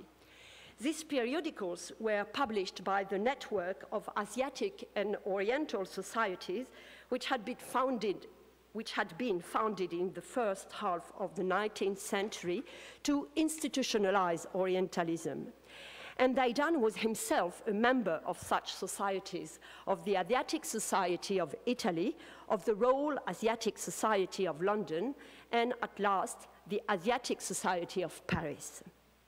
A glance at 4 books which inspired Zaidan's history of Islamic civilization will give you an idea of his interest. There is Histoire du Bas Empire by Charles Lebeau, who was a French specialist of Byzantine Empire and died in 1778. And of course, there was also The History of the Decline and Fall of the Roman Empire by Edward Gibbon.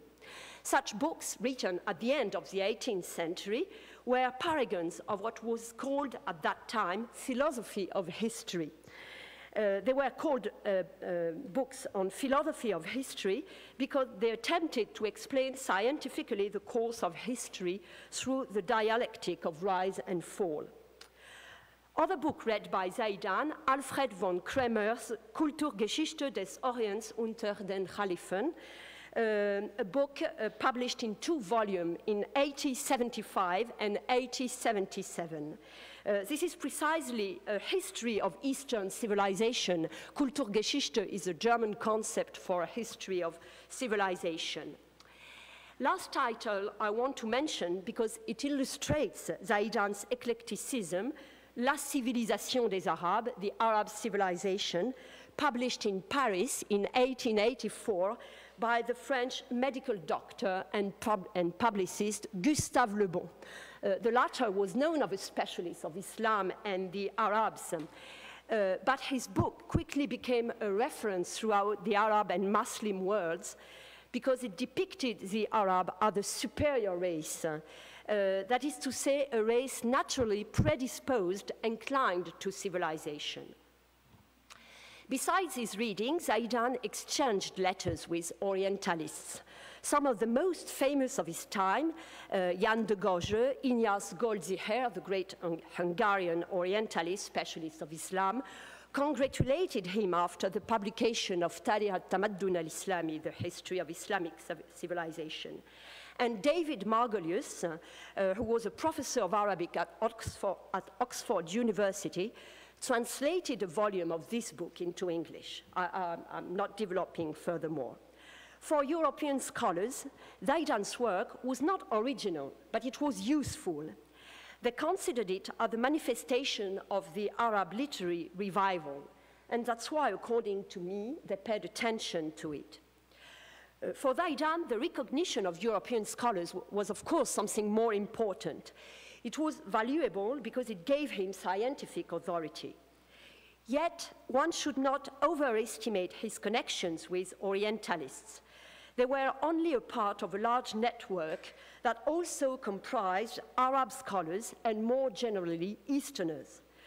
Among Eastern historians of his time, whom Zaidan was connected with, were, for instance, the Damascene Rafiq al-Azm. He was a scholar and a politician also, one of the first Arab nationalists. So he knew rather well Rafiq al-Azm. And he also had connections with an Indian scholar from Lucknow, Shibli Nomani, whom I'll speak about later. The recognition of such scholars was also important for Zaidan, as much as the recognition of European scholars, because Zaidan knew how the subjects he was interested in were sensitive. He wanted to discharge himself of the accusation of being an imitator of the European scholars. As a matter of fact, and this is my second point, Orientalism had been very polemical in Muslim modernist or reformist circles, especially since the famous controversy between the French Semiticist Ernest Renan and Jamal ad-Din al-Afghani. I remind you that this controversy occurred in 1883 and that its main issue was the Arabs' ability to create a civilization of their own. Gustave Le Bon's Civilisation des Arabes, which I mentioned before, was published in these circumstances just after Renan's conference and polemic with controversy with Afghani. And Gustave Le Bon contradicted Renan when he said that the Arabs were naturally inclined to civilization. And that's why it was so praised in the learned circles of great Arab cities. What was Zaidan's position in this debate? His position was that Orientalists were Arabs' allies in the constitution of their heritage and historiography. Zaidan credited the Orientalists for, one, having edited Arab old text, second, having given new lights on their literature and history, and third, of having made great efforts to collect and save manuscript. In other words, he considered them as actors of the Arab Nahda, but he feared that the Arabs should be outdistanced by the Orientalists. He thought that the Arabs had now to write their own history using European scholars' methodology and also using their concepts of history of civilization, Tarikh al-Tamaddun, or history of literature, Tarikh Adab al-Lugha, Adab, plural, because the singular at that time, Adab, which now means literature, at that time had still its very old meaning of culture and education, good manners. The meaning of Adab was very broad. It did not mean literature at that time. Adab al-Lugha was the equivalent of the literature. And Zaidan pretended to be the inventor of such a concept in Arabic. Translating Orientalists' works was not enough for Zaidan. For Zaidan, these works had to be adapted for the Arab readers, and this is what he did. This work of adaptation has certainly its limits. It probably happened that Zaidan copied diverse Orientalist books, as he did with Arabic books. But this is not the problem here. For me, Zaidan's originality is to be found in his insistence on the concept of Nahda, on the concept of Renaissance. I completely agree with Jens Hanssen that the Arab Renaissance was not the context in which Zaidan worked, but it was a discourse, it was a concept which he himself greatly contributed to popularize. Zaidan mixed various ideas he found developed in Orientalist works. The idea that Islamic civilization was a link between Roman and Greek civilization and modern European civilization, or the idea that the Arabs were a superior race predisposed to civilization, or, at last, the idea that the French expedition to Egypt in 1798 had brought back civilization to a declining East. Taking these ideas all together, Zaidan could demonstrate that the Arabs preceded the Europeans in many inventions, that they had a major role in global history, and at last, that they had now the capacity for entering a new process of civilization, which was Nahda. This new process of civilization was precisely the Renaissance, what was called the Renaissance. Now I'm coming to my third and last point, how were Zaidan's work and methodology, received? His books were literary events and had great success, but also confronted sharp critics. Some Muslim scholars, even those who agreed with the idea of Nahda, reproached Zaidan to rely too much on Orientalism and Orientalist sources, and to have a secular reading of Arab history. The review Al-Manar, which was published in Cairo from 1898 onwards and had been founded by the Syrian scholar Muhammad Rashid Rida, the review Al-Manar had been at the vanguard of these critics since the publication of Tarikh al-Tamaddun al-Islami, the history of Islamic civilization. The most controversial were Zaidan's perception of the relations between Arab and non-Arabs in the first century of Islam, especially under the Umayyads' reign. Zaidan depicted the Umayyad dynasty as the German Orientalist Julius Wellhausen did in a book published in 1902. Zaidan defined the Umayyads' power as a temporal one and underlined their cruelty and irreligion. He also insisted on their Arab chauvinism and how they discriminated at once the Dhimmi, the non-Muslim, and the Mawali, non-Arab Muslims. Yet, according to Zaidan, Umayyads had to be credited for their efficient administration and the expansion of Arab language in the conquered countries.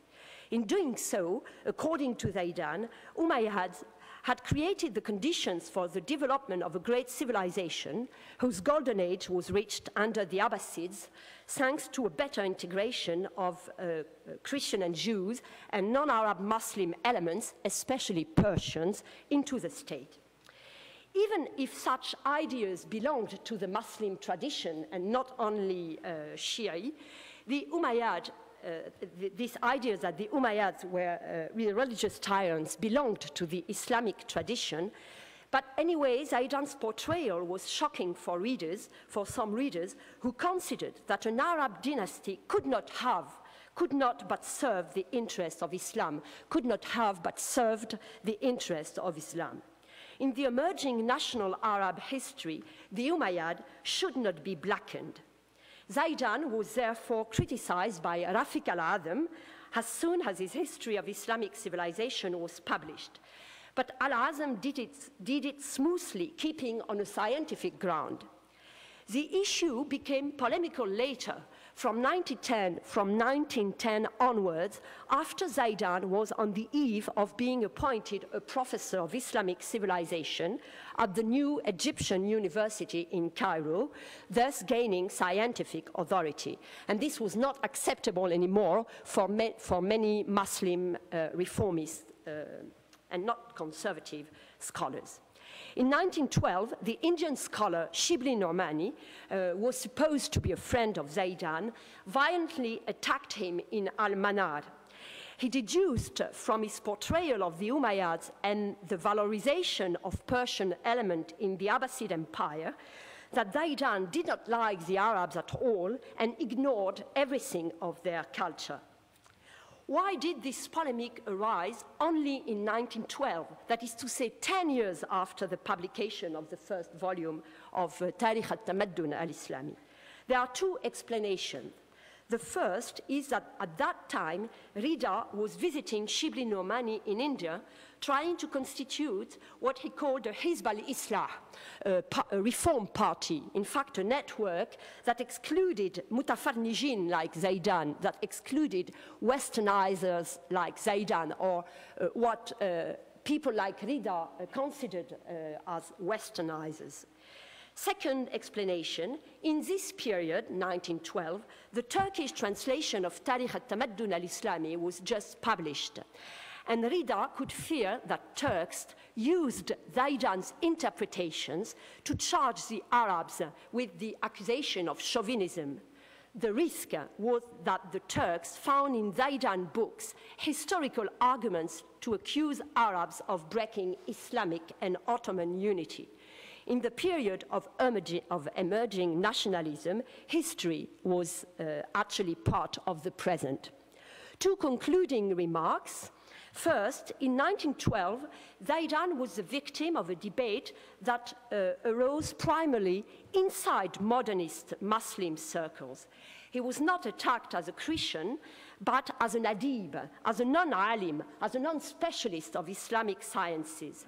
And of course, some Muslim scholars or intellectuals, such as Taha Hussein, 15 years later, were attacked for exactly the same reasons. Second remark, Zaidan was also severely criticized by Catholic clergymen, Father Louis Cheiro at the University Saint-Joseph at Beirut, and Father Anastas Mari al-Karmali, the Carmelite at Baghdad. They reproached him not to use extensively Orientalist works, because they did exactly the same in their own publication. They reproached him to have a superficial reading of Orientalist works, to misuse Orientalist works. In fact, they saw in Zaidan a dangerous challenger in the creation of a local Orientalism, or what I could call an Arabized Orientalist trend. The debate was never completely over. The underlying question is the following: to what extent foreigners may inspire a national history?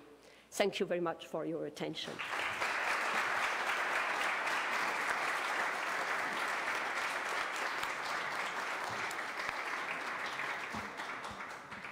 Thank you, Professor Dupont. It was a wonderful presentation, and the relation with Orientalism is fascinating.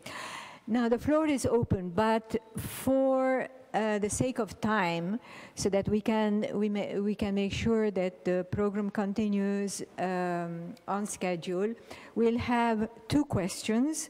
Please direct them to the speakers and identify yourself as you're asking. Yes?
Is it directed to someone?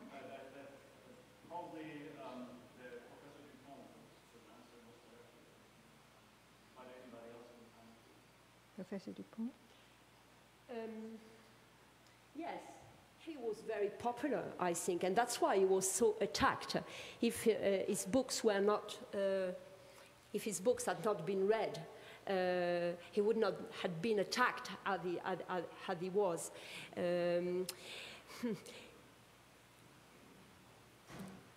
The novels were read, of course, and are still read. If young people read, they can read Zaidan's. The works I spoke about are not read anymore, but they were read until the 1950s or 1960s in Egypt, and we have various elements which confirm that they were broadly read. I can't develop anymore. I have no elements to develop anymore, but it's sure he was very popular. Not only because he wrote a nationalist history. When we analyze this book, now we find that they created an Arab national history. But obviously, Zaidan was not an Arab nationalist. He created a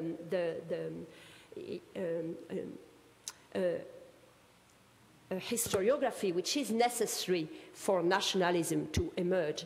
But he was not himself a nationalist, but who was completely Arab nationalist at that time. The Ottoman dimension was very important. Here too, I completely agree with Jens Hanssen. We must never forget the Ottoman dimension. I think you mentioned it also. And Al-Hilal was named after the Ottoman Empire. Zaidan explains in the first issue that he named his journal Al-Hilal because this is the symbol of the Ottoman Empire. He was a Greek Orthodox, and it explains also his view of this question. Did you want to comment, Professor Hanssen? Yeah? Okay. Professor Shakri, did you want to comment? Yeah. Okay, one more question. Professor Clovis Maxoud, yes. Do we have a, yes. Professor Hanssen was more or less grappling with the term Nahda. And I think that the term Nahda is not an exact, let alone precise, definition of this beginnings of the era of enlightenment. And that has been conditioned by several factors which has been mentioned. But we cannot go in a, it's a semantical problem. Is it Renaissance? Is it Arab awakening, which George Antonius mentioned? Why do we call it Nahda? In sense, does it mean awakening? Does it mean uplifting? Does it mean enlightenment? It's more or less all together. And then, if you want to encapsulate it into one term, perhaps awakening is more fitting than Nahda. I mean, that's an interesting concept. The translation is more fitting than the original. I actually like that. The Nahda as a translation works well for me. Awakening is Nahda, maybe. I mean, I have my... but anyhow, in terms of this blending of Arab nationalism and Ottoman Empire, and then at this time, the revival of some sort of pan-Islamism and Arab nationalism, brings into focus the term secularism. And in my view, secularism has been marketed in the Arab context, more or less as purely separation of church from state. In the Arab context, vis-à-vis the Islamic denouncement, or some conservative denouncing it, there is a misunderstanding on the part of all of us. And I think experience unravels a very important reality of definition.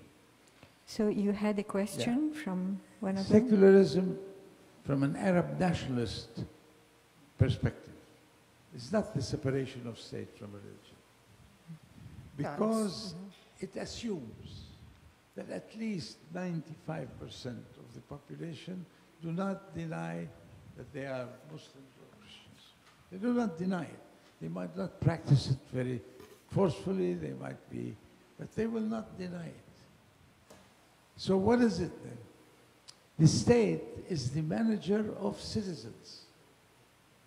What secularism in an Arab nationalist perspective, as I think it is the separation of the state from the political authority of religious institutions, whether they're Christians or Muslims. Mm-hmm. And I think because George Zaidan had he was partly denied the professorship because he was perceived as secular, the term secularism, as inherited from the separation of church, became almost a debarring of any political figure, and rendered nationalism, Arab nationalism, as if it's a potential parallel force of Islamic nationalism. Yeah. Thank you so much, Professor Maksud. If you want to answer. Yeah, I think in both cases you're right. We have, how do we understand the Nahda? It's the idea of translatability. How do we translate concepts in a given historical and geographical and cultural context into another context? Secularism is tainted not because of what Zaidan may or may not have thought it meant to him, but because of its subsequent 20th century history of conflict and, all the rest of it. I share Thomas Phillips' notion that we best fare with keeping a Nahda in the, to introduce Nahda as an English term. That we make Nahda, that collectively all of us just use Nahda often enough that at some point the Académie Française and the Encyclopédie Britannica will be forced to have, or the Oxford Dictionary will have an entry. Nahda means, according to Antonius, awakening, perhaps according to Clovis Maksud, something else. Then I think we have succeeded in one of the projects of Zaidan, that is to say, to look at the Eastern sort of, what the West sort of owes to the East. The other point about secularism was the secular. I agree, we should in fact perhaps not get into that debate, division of church and state. That's kind of a Bernard Lewisian towpath. But I think we have to capture something, and I think Thomas Philip does this in his work, where he looks at the secular as a mode of analysis, as a mode of doing and thinking history. And perhaps, at least for our context, we should adopt Abdallah al-Irwi's concept of tarihaniya as secularism. It's the concept of historicism. It's a particular kind of historicism. It's not the historicism where we see nationalism as a panacea for all ills, where the Ottomans are blamed for the illness of the Arabs and nationalism becomes the cure. That's not what Alawi is talking about. Tarihaniya is that I say we, I'm not an Arab, but that as Arabs, we need to become cognizant of the conditions under which the knowledge of ourselves has emerged. And they're invariably a colonial, imperial, capitalist, liberal kind of context of the 19th century. And as soon as we are cognizant of those contexts, then we can do real critical history. And this is why he sort of argues, or has argued at least, not recently, but in the 70s, that we have to de-traditionalize in order to fully emancipate our historical optic. Thank you so much, Professor Hanssen. Now we'll take a break for just a few minutes before the next panel starts. So 10 minutes. We have coffee, cookies, and good conversation. So you can come and join the speakers and ask them questions. Yes. Okay. Welcome to, can you hear me? Is this thing working? Okay, thank you. If I may have your attention, we're beginning our second panel of the day, entitled Zaidan, the Novelist. As I mentioned when I was up here earlier, I'm Chris Murphy. I'm the head of the Near East section in the African Middle Eastern Division here at the Library of Congress.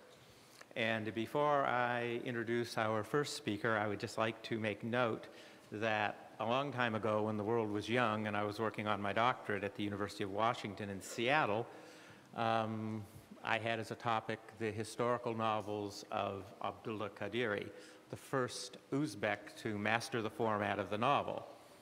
The novelist was educated in Russian schools, and when he was asked, when he had become a well-known author, where he learned to write novels, everyone expected Dostoevsky, Tolstoy, etc. And he said, from Jurji Zaidan, of course.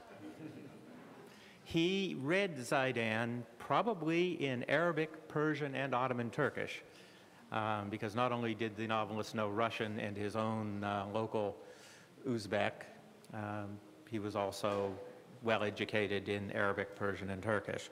So our subject today has really a pan-Islamic interest during his own lifetime, because Abdullah Qadiri was born 1894 and was liquidated in 1936. You know, so Jurji Zaidan's works had a very broad audience from the beginning. And his novels, in many ways, are central to that work, and that's what this panel is going to speak about. Our first presenter is Professor Roger Allen, who is a noted scholar on Arabic and on Arabic literature, Islamic civilization. He is in the Sasha Jane Patterson Harvey Chair of Social Thought and Comparative Ethics at the University of Pennsylvania. He has chaired the Department of Near Eastern Languages and Civilizations at that university. He has been president of the Middle East Studies Association of North America, which is one of the more significant honors that the field of Middle Eastern studies can bestow on a scholar. And he has published widely about Arabic literature. Most recently, he has translated Zaidan's novel, Conquest of Andalusia. And without further ado, Professor Roger Allen.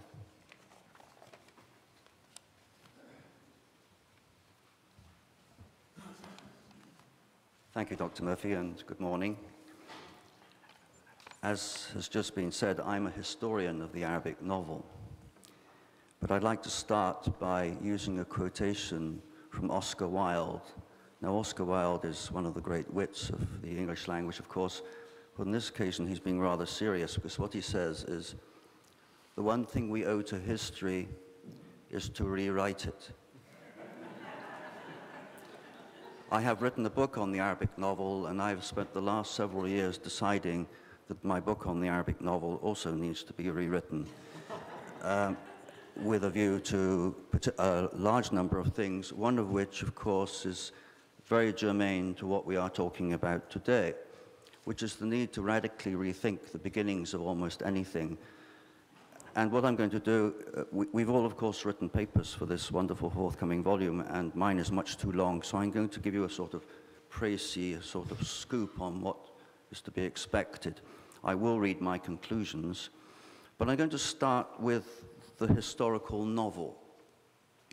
David Daches, who's a very prominent Scottish critic, says, Scott not only invented the historical novel, but made it available for a great variety of new kinds of writing. Balzac in France, Manzoni in Italy, Gogol and Tolstoy in Russia were among many writers of fiction influenced by the man whom Stendhal called Notre Père, Walter Scott. What Scott did was to show history and society in motion, old ways of life being challenged by new, traditions being assailed by counterstatements, loyalties, habits, and prejudices clashing with the needs of new social and economic developments. That sounds somewhat familiar, I think. The renowned Russian literary critic Mikhail Bakhtin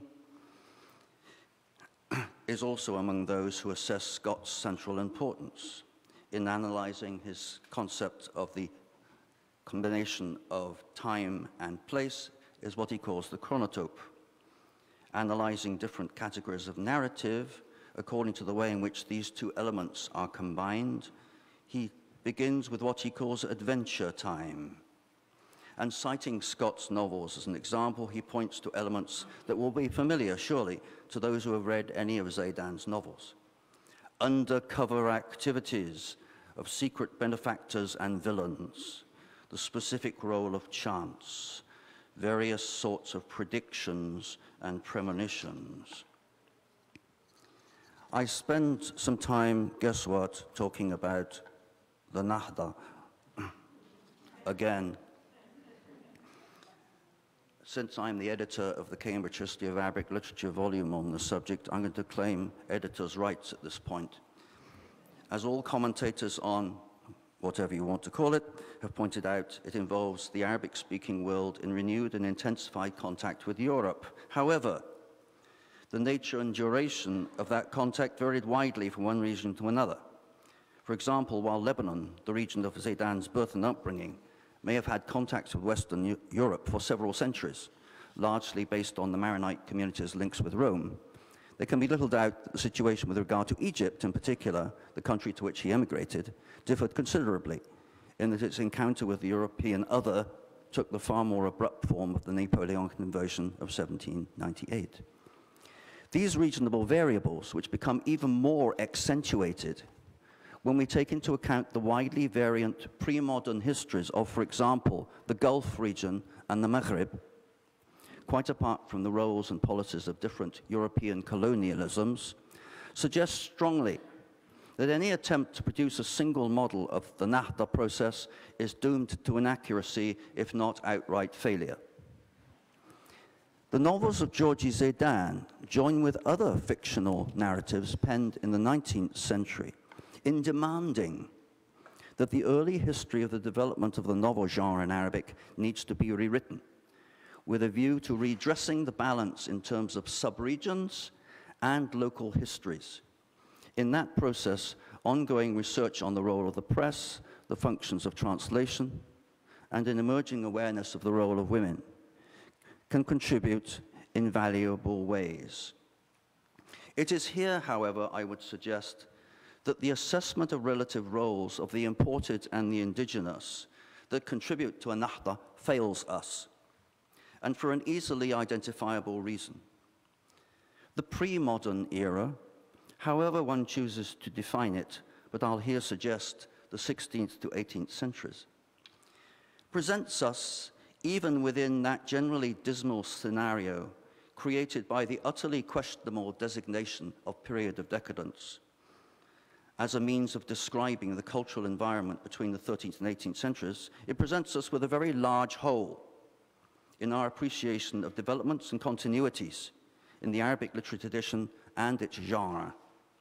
What's significant about this is that what might be termed the discipline of Arabic literary historical studies has developed as an intrinsic part of this very Nahda movement.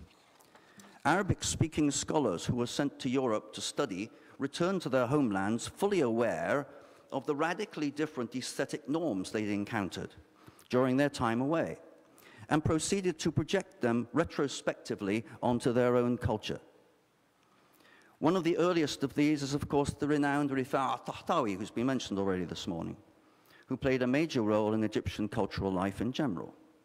But he, and later such figures as the already mentioned Ahmad Amin and Taha Hussein, were among the leaders in the process of denigrating the immediate past, including some less than complimentary attitudes towards Ottoman Turkish culture, and advocating a return to a much earlier period that would thus be designated happily Arabic's classical period, analogous to its European components.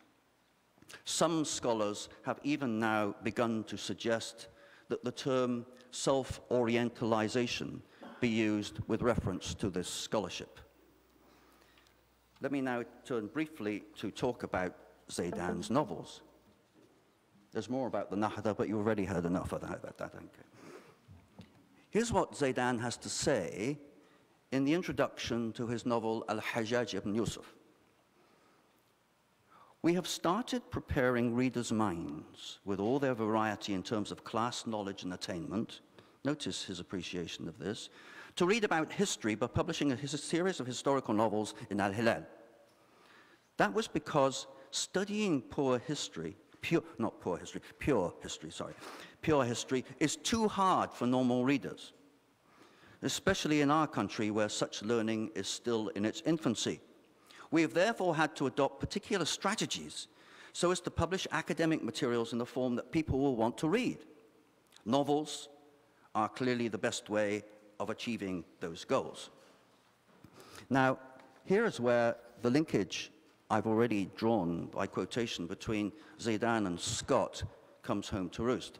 Because, as you may know, either from reading the novel or watching Elizabeth Taylor in the movie, Scott's most famous novel is Ivanhoe.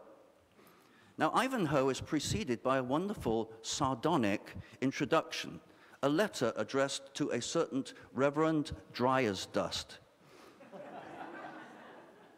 It is true that I can, nor do pretend to the observation of complete accuracy, even in matters of outward costume, much less in the more important points of language and manners. It is necessary for exciting interest of any kind that the subject assumed should be, as it were, translated into the manners as well as the language of the age we live in.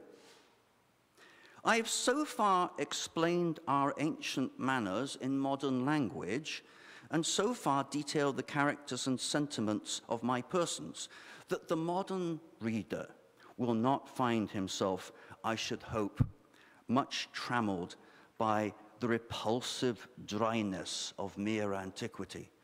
Whoa. Okay, so that's the promising start of the historical novel, a la Walter Scott. Now, of course, Zaidan does rather more than that, it seems to me. And the novel that I've translated, commercial plug, it's available in the next room. Right, George? The Conquest of Andalusia is one of the most typical novels for what I would call the Zaidan-esque technique of historical writing. And the thing which I stress here is the fact, of course, that research by scholars on such renowned novelists as Dickens, for example, is showing the effect that serialization had on the production of novels. And Beth Holt over here has done some wonderful research on the situation in Beirut and the impact of serialization on another great Syrian writer, Lebanese writer, I should say, the Bustani family, and particularly Salim al-Bustani. But dictated in large part by the principles of serialized publication, one strand of Zaidan's plots involves following a single character through several episodes. What this results in is what I have perhaps unkindly called the meanwhile back at the ranch syndrome. Back at the palace begins. Let's leave Alfonso now as he prepares to travel and go back to Roderick's palace. We left Florinda in her room pondering a situation. Ooh, okay. The whole idea of attracting readers at the beginning and also letting them know about the continuity at the end. Chapter 58, the escape. A while ago, we left Florinda, her aunt, and 2 men making their way around Toledo's outskirts. Finally, let us now leave the Archbishop Opias to his problems and return to Alfonso. Zaidan's clearly catering to a readership by adopting one of the more traditional aspects of public storytelling, the Hakawati tradition. The need to maintain interest by providing specific elements of continuity to the narrative. As in this case, it has to combine depictions of events in different locations at different time frames. And by the way, here's what Scott says exactly on the same subject. Like old Ariosto, we do not pique ourselves upon continuingly, uniformly, to keep company with any one personage of our drama. Okay, fair enough. So I now get to read you my conclusion of what I have just preceded. In 1999, the Egyptian literary critic Gaber Asfour published a collection of articles under the title Zaman al-Riwaya, the novel's time, which is intended as both an echo of and a challenge to the title of an earlier work by the great Syro-Lebanese poet-critic Adonis, Zaman al-Shi'r, the time of poetry. During the last half-century, as we look back from the perspective of 2012, it's certainly the case that fiction has become the most widespread and popular mode of literary creativity in the Arabic-speaking world. As a direct consequence of the processes whereby the Arabic novel in particular has diversified, one might suggest particularly in the era following the disastrous June War of 1967, it has become almost automatically necessary to reconsider the history of the novel genre's early development along with the analysis of the works themselves, if only to incorporate new sets of precedents that were not previously appreciated as being such. It is in this context, I would suggest, the need to consider the earliest phases in the development of modern Arabic fiction, and thus the central role that Jurji Zaidan played in it, become important. We've gone on to examine in some detail specific techniques that Zaidan employs.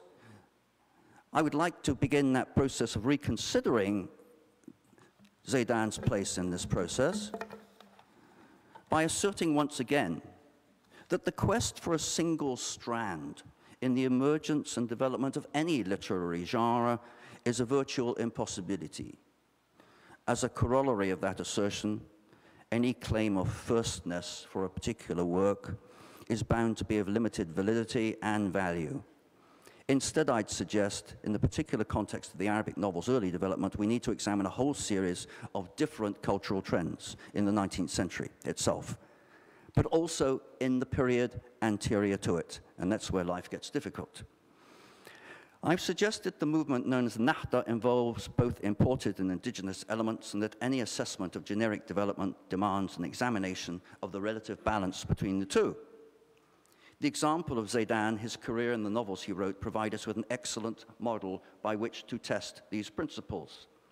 As noted above, his use of sources conscientiously listed in his novels reveals clearly his reliance on a combination of the principal pre-modern Arabic source texts on Arabic Islamic history and of Western historical sources that provide an external commentary on the particular periods and regions involved.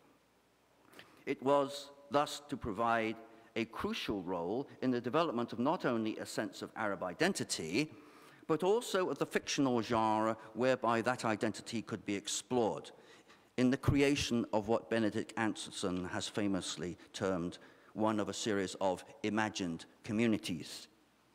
That very atmosphere involving a stimulating mélange of different cultural forces, Western and Arab Islamic, Egyptian and Syrian, traditional and modern, political and social. Two of those forces, however, managed not only to include elements from each of those two separate pairings, but also to combine them. Both were clearly to be of overriding importance in the realm of fiction: the emergence of a press tradition and the increase in translation activity, to which we should add the increasing available of the former as a means of publicizing the latter. We can begin with the emergence of the press in both senses of the word, the introduction and availability of printing, and the almost concomitant appearance of a newspaper tradition. It is Walter Ong, in his now classic study, Orality and Literacy, who points out the perhaps initially surprising, but eventually compelling argument that print world gave the birth to the novel. To which we can add that whether we talk about the careers of Dickens or Zaidan, it was the newspaper publication that contributed in inestimable ways to the creation and indeed maintenance of that crucial element in the development of any novel tradition: a reading public for works of fiction. The role played by Tahtawi, for example, in the field of translation has long been acknowledged. His function as a translator of Fénéland's Les Aventures de Télémaque, for example, and as trainer of other translators such as Muhammad Othman Galel, was to lay the groundwork for many subsequent developments in Egyptian culture. The latter half of the 19th century was to witness a significant growth in translation activities. Once again, recent research has begun the process of investigating in greater detail and with greater nuance the precise nature of those exercises in cultural transfer and the methodologies involved. Among the many things these investigations are revealing is that in our current context, the term translation actually needs to describe a wide variety of strategies. From the most extravagantly adaptive, Mustafa Lutfi al-Manfaluti's immensely popular version of Bernardin de Saint-Pierre's Paul et Virginie as Al-Fadila, and we can note here that Manfaluti knew no French or any foreign language, to more than one more precise version of Alexandre Dumas Pere's Le Comte de Monte Cristo. It's within this vibrant and rapidly developing cultural environment that Jurji Zaidan's project for the establishment of his journal began in 1891, and his current use of serialized opportunities for education and entertainment need to be placed. What emerges with crystalline clarity is that the narratives published by Arab writers beginning at some median point in the 19th century are indeed novels. That's the first thing to say. If, that is, we adopt the broader perspective on the question of generic definition that is now mandated by developments in world narrative in the 20th and 21st centuries. These narratives display a variety of inspirations, some clearly imported, others, Shidiaq and Amwelhi, for example, seeking a blend of principles espoused by the indigenous and imported. All of them need to be incorporated into an expanded version of the early history of modern Arabic fiction that I'm not going to write, but the younger generation may. In this revised scenario, the novels of Zaidan can be seen as playing a hugely important central role.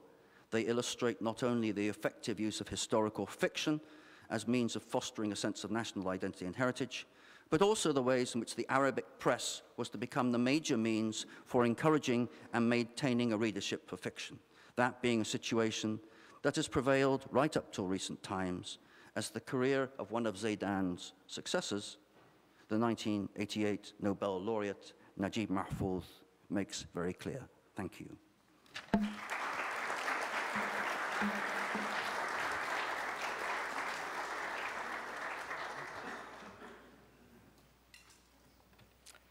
Thank you, Professor Allen. And I would comment that he made it in his 20 minutes exactly. This is the, the sign of a true professional. The next paper is going to be delivered, going to be read by George Zaidan Jr., who, other than knowing that he's Georgian, had his son, I know, and went to MIT, I believe. I know little about him. He is going to read the paper of Dr. Zainab Benlaga, who is from the Sorbonne, and who unfortunately was unable to be here. And so without further ado, otherwise I would say that Professor Ben Laga is a well-known scholar who has done a lot of work on Zaidan. So without further ado, if George.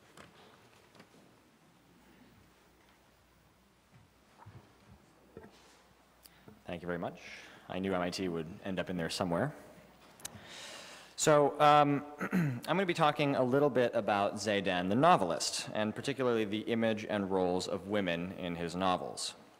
So this is an abridged version of the paper that will eventually be available as part of the proceedings of the conference. I'll start with a quote. "It is the men who hold the power. They would rather think of themselves than of the women. They have allowed themselves what they have prohibited of them, delighting in that which they have forbidden. The man may marry several women and take concubines and slaves, whilst a woman is not allowed to marry a man who she loves and who loves her." With these words, the servant and confident Utbah tries to comfort her mistress, Al-Habasa, the sister of the Caliph Harun al-Rashid in Jurji Zaidan's novel Al-Habasa Ikht al-Rashid. The Caliph has decided to formally arrange a marriage between his sister and the vizier and friend, Ja'far al-Barmaki, so that he can enjoy their company at the same time. But, he says, you're not allowed to consummate the marriage because that would be a misalliance, and their children would threaten his power. Of course, Al-Habasa and Ja'far ignored the prohibition and produce 2 sons, who they have to keep in hiding. Their mother is only allowed to see them once a year in secret in a slave merchant's house. Now, the interesting thing about the quote that I just read you is that it's a blatant anachronism. Imagine a servant talking to her master like that in the 9th century, which is when the story takes place. Zaidan's novel was published several years after the violent polemic sparked by the 1899 publication of the book of Qasim Amin on the liberation of women, followed 2 years later by The New Woman. Zaidan, through this exchange between the princess and the servant, provides us with a feminine viewpoint on this question. Now, this is a reminder that there were actually 2 types of feminine viewpoints at the time, one held by women and the other held by men. Each viewpoint, I know, right? Each viewpoint stemming from their own priorities. And I'll read something from Professor Dupont. The women, such as Aisha al-Taymuriyya and Zainab Fawaz, or the founders of the first reviews in the 1890s, were motivated by the concrete conditions of their existence. The male opinion on the status of women was part of a wider debate concerning the causes of their society's backwardness. This thinking was led by men and was above all targeted at men. It was them, the men, who determined that which should change in the status of women. Qasim Amin's work would fully discuss the question of the status of women. In particular, he criticizes polygamy and the reclusion of women.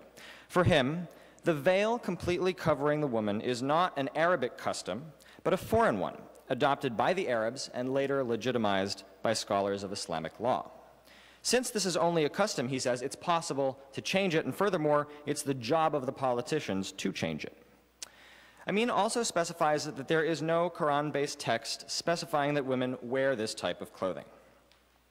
Now, what creates the polemic and the rejection of Qasim Amin's thesis is the manner in which he explores, especially in his last work, The New Woman, all of these questions, which is by comparing the Oriental woman to the Occidental woman. Now, even though the country's under British occupation, his thoughts are extremely provocative, especially, of course, to his opponents.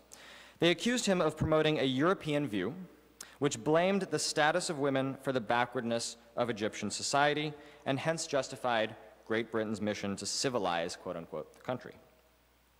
Zaidan took part in this debate for almost 20 years, in Al-Hilal, via numerous articles, and in his novels, in his fictional work.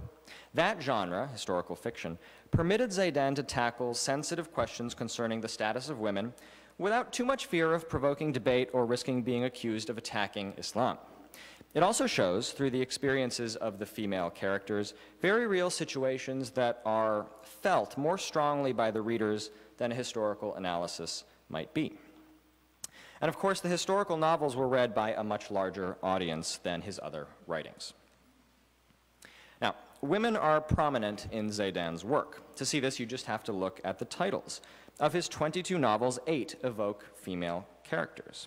Admanusa the Egyptian, the Ghassanite damsel, the Virgin of Quraysh, the young lady from Karbala, Al-Abasa, the sister of Al-Rashid, the bride of Ferghana, the damsel of Kairawan, and the tree of pearls.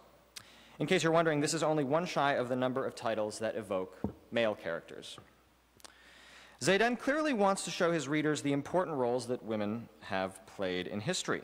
Now, among these female characters are Aisha, the Prophet's favorite wife, considered an authority on the subject of prophetic traditions, and of course, Shajarat ad-Dur, considered the first Muslim woman to have been in power as Sultan.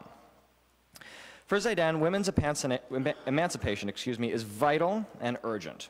All the more so because he believed that women's position in society had regressed through the centuries.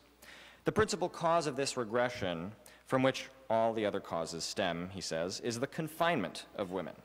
Zaidan denounces this and reiterates Qasim Amin's argument that it's not prescribed by the Quran, and I'll quote, "Confinement is in no situation a requirement in Islam, as many believe, since if we refer to the Quran, what we find there on the subject only serves to question confinement," end quote, rather than reinforce it.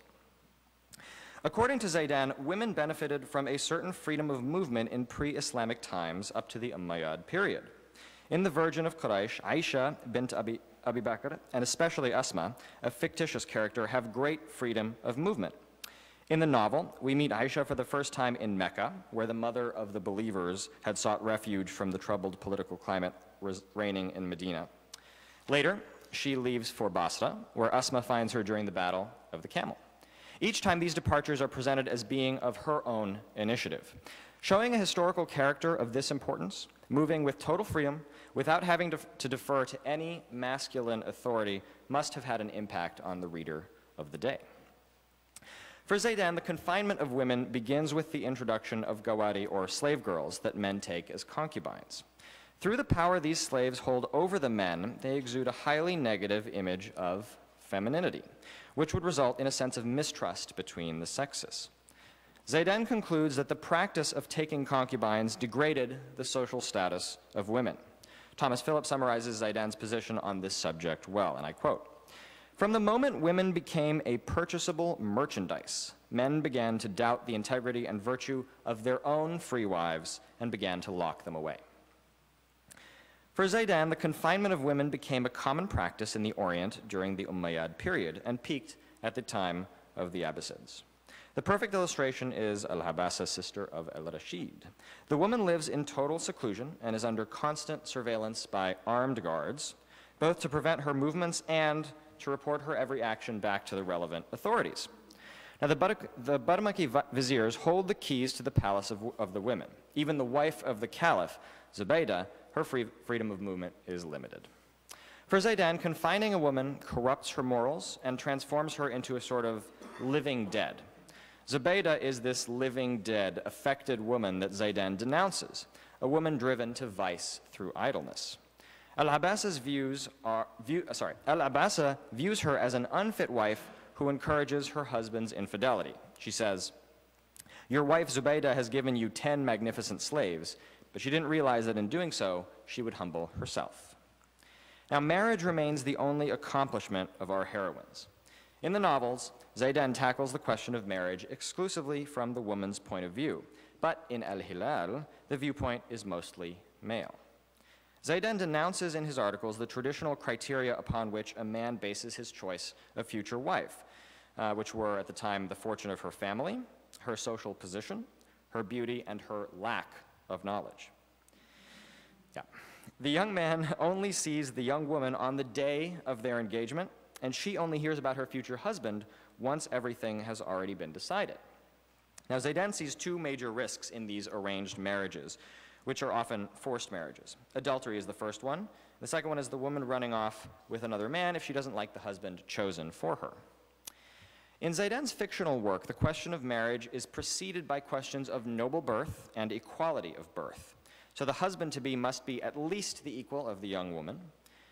In Saladin and the Assassins, the Fatimid Caliph explains this to his sister, whom he wants to marry to his confidant Abu al-Hasan. He says to her, "Providence has allowed you to belong to the class of the kings and distinguished you from the rest by a noble ascendance. You cannot therefore marry a man who is not your equal." This type of marriage, presented in the novels as a forced marriage, is for Zaidan the expression of familial tyranny, which parallels political tyranny. It's represented by a detestable father figure, or in his absence, by the young woman's legal guardian, her brother. This is the case in the novel Saladin, where the Caliph Al-Adid reminds his sister why she must obey him and accept the marriage. He says, "Know that it is the commander of the believers who speaks to you and asks this of you, he who is also your legal guardian." This negative representation of familial authority, as Thomas Phillip notes, may be related to Zaidan's own life experiences. His father was not an educated man. He ran a restaurant and forced the young Zaidan to cut short his education and work for him. Zaidan never forgave his father for pulling him out of school. In Zaidan's novels, the women are always against these forced marriages, unsurprisingly. In The Errant Mamluk, Selma runs away from home to avoid the marriage her father imposes on her, but by running away, tarnishes the honor of her entire family. Her cousin, the wife of the Emir Bashir al-Shihabi, believing her to be dead, says of her, "This poor girl, the victim of her father's fanaticism." In the end, Zaidan's heroines always marry the man they love, often from a lower social class. Salma, the descendant of a Qurayshi family and the cousin of the Emir Bashir al-Shihabi, marries a Mamluk emir. Al-Abbasa, the descendant of a Hashemite family, marries a client, Ja'far al-Barmaki, and Sitt al-Mulk, a descendant of Fatima, the Prophet's daughter, marries a Kurdish lieutenant from a servant background. Now, although Zaidan firmly condemns the confinement of women because he says it contributes to the corruption of values, he does, however, remain a supporter of the veil. So he says the following: "Most important is to free the woman from her prison so that she may go out into the world and there gain knowledge, learn about the state of society, learn the customs of everyday life, and finally understand her rights and obligations. However, we support those who defend the wearing of the veil, since unveiling women and freeing them at the same instant could corrupt their morals and lead them to wrongdoing." So Zaidan considers the veil a sign of modesty. He says further, "It's not the veil that's detrimental. If it were used with moderation, it would be indispensable to women, since it would give them more modesty and bearing. This is above all valid in the Orient, since the veil corresponds most closely to the Oriental customs and traditions." Now, in the novels, the veil is never an issue for the women. At the time, the veil did not yet represent a major stake in the emancipation of women, in contrast to the interwar period. In his portrayal of the character Aisha bint Abi Bakr, the veil is actually a demonstration of feminine beauty. He writes, "She wore a silk cape which covered all of her clothes, as well as a veil covering her head, emphasizing her nobility and majesty."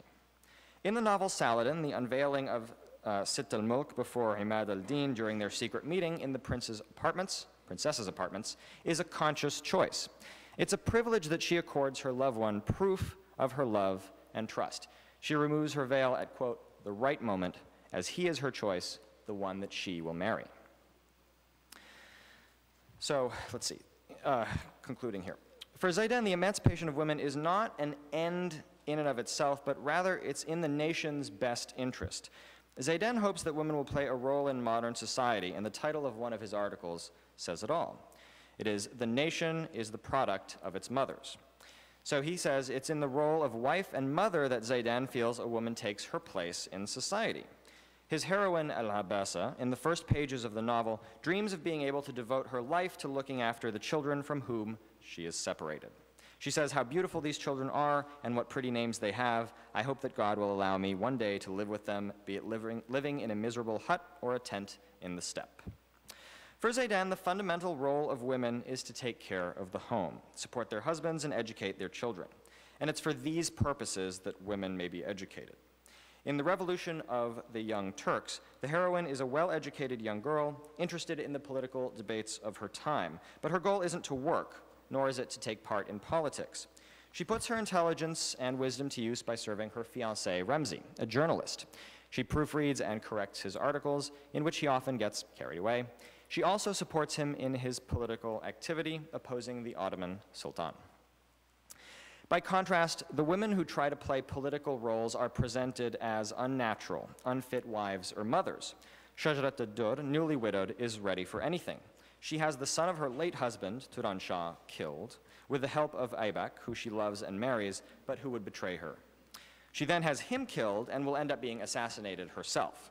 So, Zubaydah, as we've seen, encourages her son and husband towards vice, and at the end of the novel, pushes her husband to assassinate Al-Abbas's children. Basically, for Zaidan, women and politics don't mix. In this respect, he's no different than other reformist historians.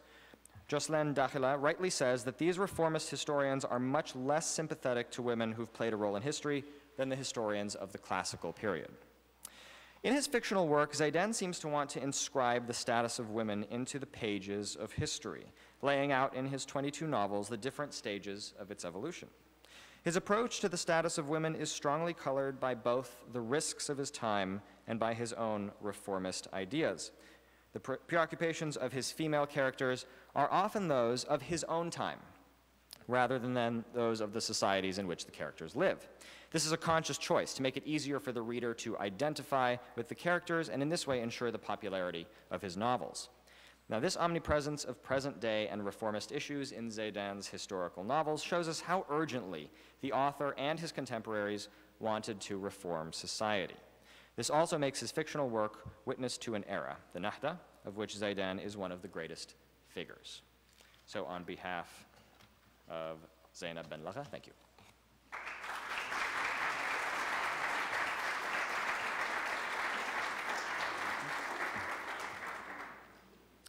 Thank you, George. Now we go to our third presenter at this panel, Professor William Granara of Harvard University. And you will note in the program that he's listed as Director of the Modern Language Programs at Harvard, which I believe he is, but he truly wants to be known as a professor of Arabic, and he has a distinguished career in Arabic language and literature studies. He began his study of Arabic at Georgetown, took his PhD at the University of Pennsylvania. He then was executive director of the Center for Arabic Study at American University in Cairo, and is also a former director of the Arabic Field School at the U.S. Department of State in Tunis, Tunisia. He is very interested in cross-cultural encounters between Islam and Christendom, particularly during the Middle Ages, and he has worked on modern Arabic literature, including a number of translations, of which one of Zaidan's novels is just coming out. Without further ado, Professor Granara.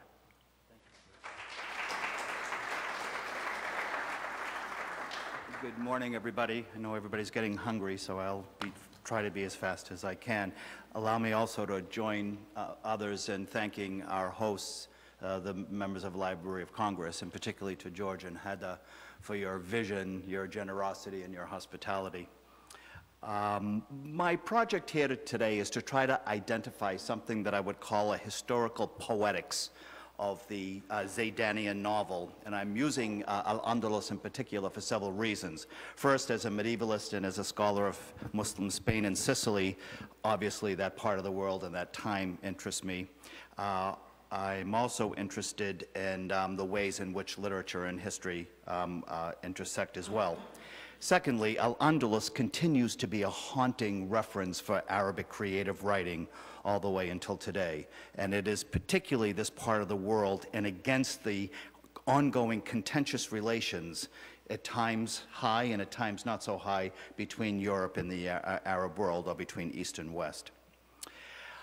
In his one of the chapters in his history of the Arabic literatures, he mentions what he's doing, and he mentions himself as the author, along with Francis Marashi and Salim Bustani, as authors who are working on Al-Adab al-Dakhila. This is a conscious recognition of the fact that what he's writing is something that's imported from the West. What I'm interested in looking at is something of the tensions, or a binary, between this consciousness of adapting a Western novel and a an extraordinary mastery of Arab historical consciousness that we see both in his scholarship and in his writing. There's these kinds of tensions of what made me think about his historical poetics. In my paper, I talk about the rise of Islam, the Edeb movement in the 8th and 9th century, and even later Sufism, in which the cult of saint and personality, making the shift from the biography to the autobiography. All of these, if you want to call them movements and great changes in Arab history, were things that Arabs were very, very successful in making these transitions. And we see this kind of consciousness, which I'll try to show in the novel. My paper will conclude or begin based on, however way you want to read it. I identify 3 constituent parts, if you'd like, of his historical poetics. First, how do you negotiate, or how does he negotiate between a long and well-developed indigenous, if I use that word, allow me to use the word, a well-developed indigenous tradition of historical writing or historiography, and the conscious decision to embrace the foreign novel as a literary site to launch a modern Arab nationalist literature. Second, as a witness to European colonialism, how to navigate between embracing aspects of Western culture and resistance to Western imperialism. And I read in his Andalusian novels much that resonates with resistance to Western imperialism. And then the third constituent part is Arab nationalist discourse itself, which I don't need to elaborate here. I also see in his historic poetics both a local and a global dimension. The local dimension obviously dealing with the specificities of Arab history and the discourse, if you'd like, of contemporary Arab pan-Arab discourse. And again, I don't mean to say that pan-Arab discourse is a static idea. It evolved, it rose and it fell, and it took on all kinds of different colors and permutations. But pan-Arab nationalist discourse as it was understood in his time. On the global level, I look at his writings and how, in many interesting ways, they resonate with, to the extent we say interact textually is a little bit of a problem, but at least resonate with what was going on in the European novel in the 19th century. And my colleague, Professor Allen, has already mentioned that, so I won't go into it. I'm interested in, I want to read one aspect, one quote from, where is my page? A quote from Sir Walter Scott that, as I read it, you'll understand what I'm trying to get at. Walter Scott writes, "I am sensible that if there is anything good about my poetry, or prose either, it's a hurried frankness of composition which pleases soldiers, sailors, and young people of bold and active disposition."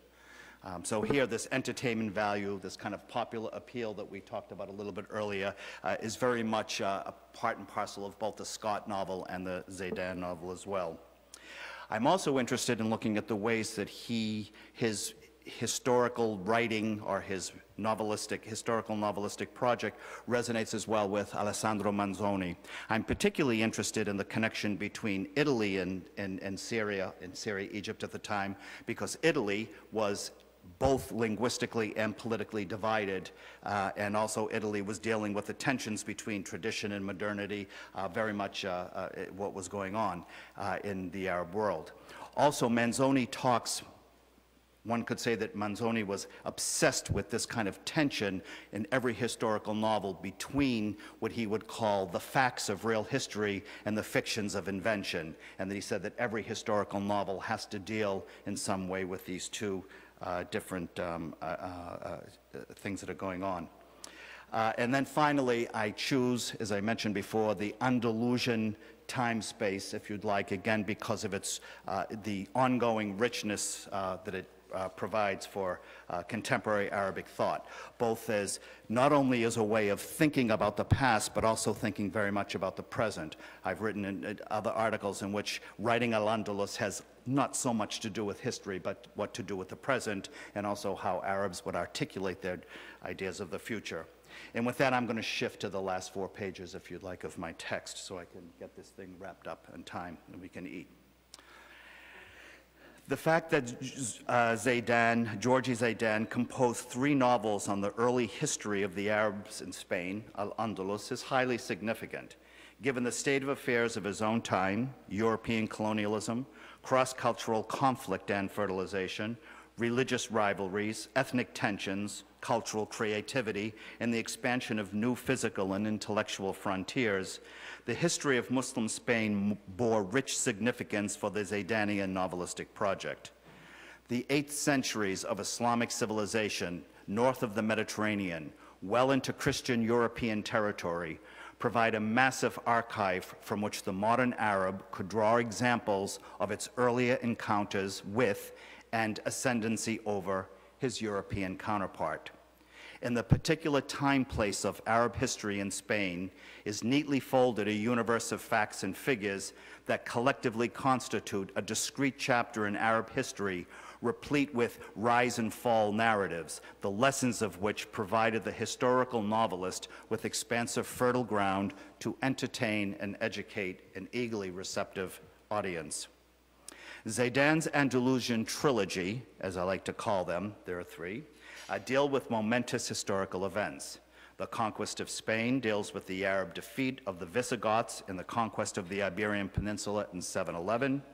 The Battle of Poitiers, I'm using the English here, narrates the events leading up to and including the Arab defeat by the army of Charles Martel in 732, putting an effective end to Islam's advance in Europe. And third, Abdurrahman al-Nasir, which can't be, when I say the slave of the merciful, the victorious, that wouldn't go very well with translation. Abdurrahman al-Nasir delves into the court intrigues and ethnic rivalries that ultimately led to the demise of the Umayyad Caliphate in Cordoba at the end of the 10th century. Generically, all 3 fit into the familiar pattern of the Zaidanian novel and exhibit most of the salient features of historical fiction identified by Manzoni and Lukács, later Lukács. Thematically, they read closely to the specificities of Arab Muslim history in Spain, drawing on real names, places, and events. Most significantly, their geographical setting beyond the borders of Islamdom and their plots, which include the ongoing rivalries with Europeans, undoubtedly resonated with pan-Arabist rejection of Western imperial hegemony. I see particularly meaningful in reading Zaidan's Andalusian trilogy less the mixing of historical fact with artistic invention, but rather an evolution of historical consciousness they display. Read in the chronological order of their histories, they seek to retell, all 3 may be read as representations of Giambattista Vico's cycle of ages, the ages of God, the ages of heroes, and the ages of men. The historicalness of the trilogy has both literary and political implications. The conquest of Spain takes as its premise the expansion of the Islamic wars of conquest of the 7th and 8th century, extending from the Arabian Peninsula to the northern shores of Western Mediterranean. In its epic mode, it posits a class of civilizations in which the forces of good and evil, represented by the Arab army and the Visigothic government of Iberia, come face to face. Aside from the incorporation of details from the historical archive and the romantic relationship between the characters from different political camps, recurring motifs in all Zaidanian novels, the novel evolves around a contest between the noble, just, tolerant, and merciful message of a unified Islam against an unjust, corrupt, and divided Christian world. The heavy use of dialogue, a dominant feature of the historical novel in general, situates the characters well within the overarching, what I would call, the good-evil binary. The Battle of Poitiers takes the Andalusian trilogy away from the purely epic mode of writing and into a more philosophically and politically laced romanticism. The relationship between Commander Abdurrahman and his senior officer Hani, and the romantic relationship between Hani and the mysterious and ethnically ambiguous Maryam insert stronger individual voices in this novel as opposed to the unidimensional and overdetermined cast of characters of its precedent.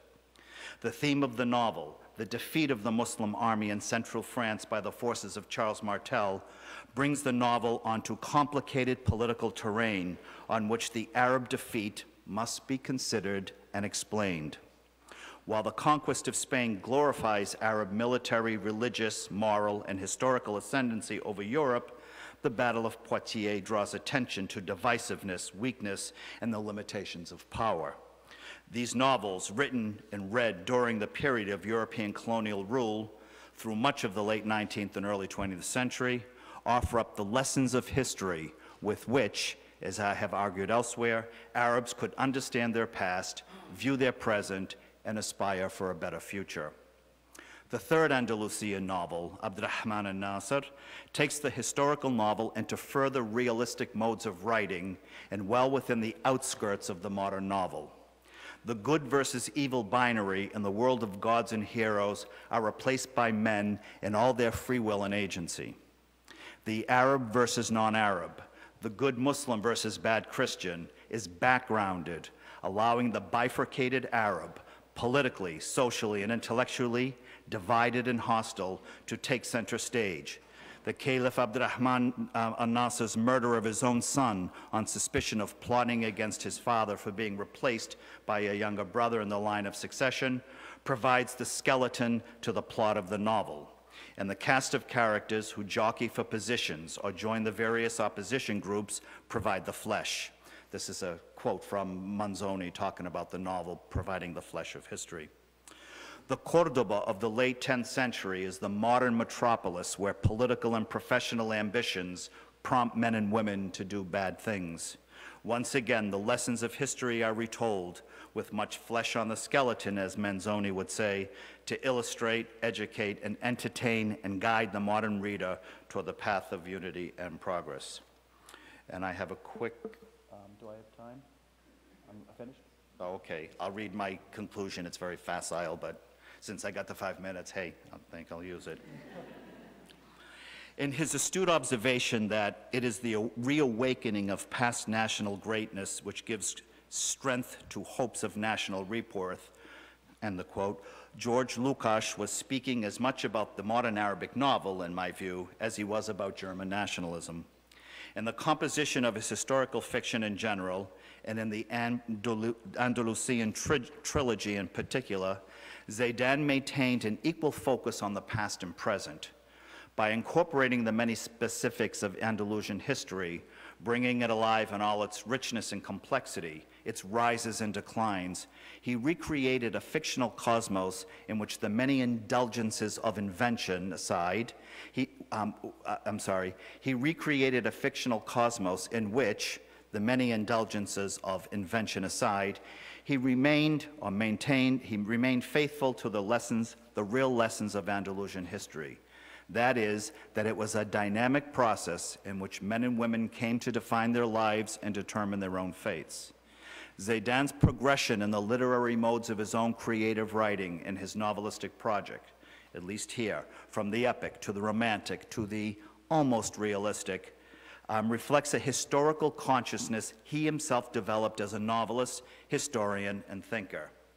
His commitment to the facts of history, wherever they may lead, and to the lessons that they may draw from them, along with his passion to awaken his fellow Arabs to the glories of Arab civilization and achievement, and to guide them, by way of fashioning a modern Arab nationalist literature to unify, to unity, tolerance, and progress as they face the challenges of modernity, and finally, his staunch loyalty to pan-Arabist ideals of self-determination, justice, and equality.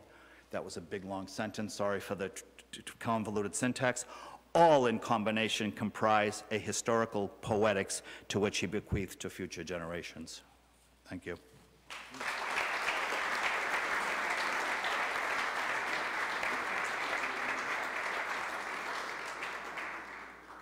Yes, well, thank all three of you.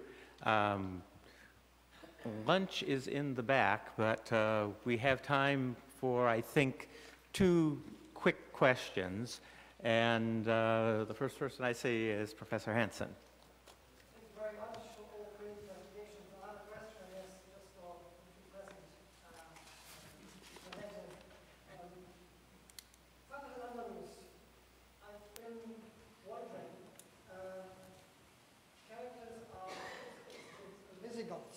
But the characters are called Alonso, the main Visigoth characters are called Alonso and Florinda. That doesn't sound Visigoth to me.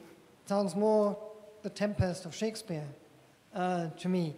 And I wonder whether you could, from within the text, speak to the, or then extrapolating to the context, what is the use, what is the value of having the Visigoths, the backdrop of this great Arab conquest?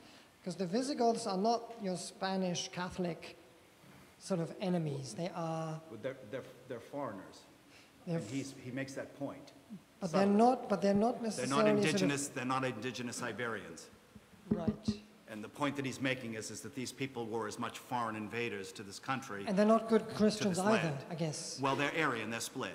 There's Right. the Aryan Christian and then the Roman Christians. So yeah, so the idea that the Visigoths were these kinds of people that came in from outside. Part of it is, I'm sorry? The use of names in this novel is as George Zaidan knows, quite complex, because you've not only got the names and their transliteration, but you have indeed the Hispanization of the Visigothic names as part of the processes of Hispanic history. Of course, the Visigoths have been in Spain for quite some time, and the situation of the novel is that it's only been in the last century that the Spanish Catholic bishops have actually come to power to the extent of being able to dethrone the king before the last one. And a central part of this novel is, in fact, a major ecclesiastical trial of Bishop Oppias, who is still Arian, even though all the other bishops are Catholic. And that is a very large central chunk of the novel. So Zaidan has actually captured the historical moment very accurately. I talked about the names of the books he read, and I've gone back and looked at them and thinking, the interesting thing about this novel is people have mentioned the fact that Zaidan introduces a love story into the plot, where frequently the love story is actually not necessarily part of the historical record. In this novel, it is a central part of the historical record. And all the historical sources point out that Alfonso is Alfonso is the son of the deposed king, and Roderick is trying to seduce his fiancée, who's the daughter of the governor of Africa. So I thought, well, this is a lovely love story, and I've read many other of the Zaidan novels where there's a love story, and I went there, and it's actually there. It's actually part of the historical record.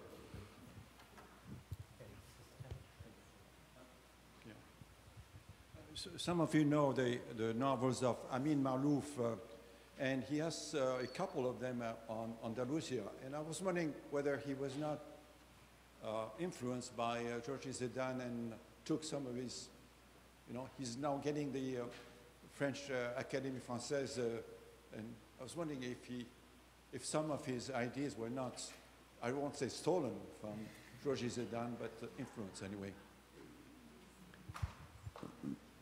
The development of the historical novel over the past century has been considerable, and I didn't quote from a major source work I used, that there are varieties of historical novel, depending partially on how the historical record is used.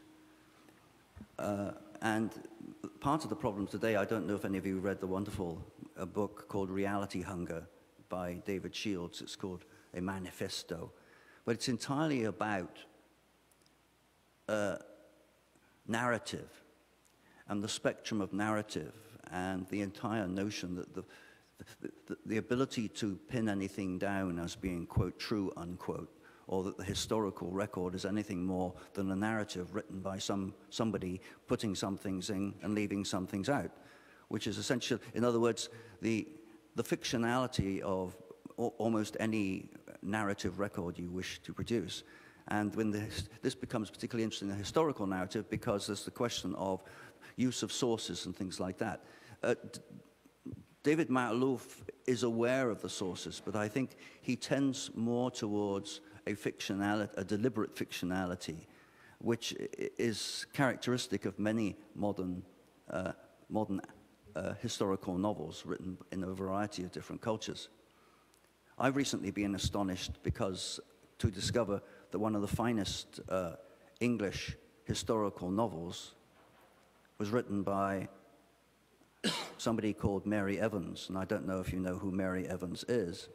She's otherwise known as George Eliot, the author of Middlemarch. And if you haven't read Romola, it's an absolutely magnificent historical novel about 15th century Florence and the career of Fratello Girolamo Savonarola, who may be known to you as a somewhat, but you discover that Mary Evans, who we think of as a wonderful English female novelist, is clearly a very highly read scholar of medieval history, which was a completely unknown idea to me.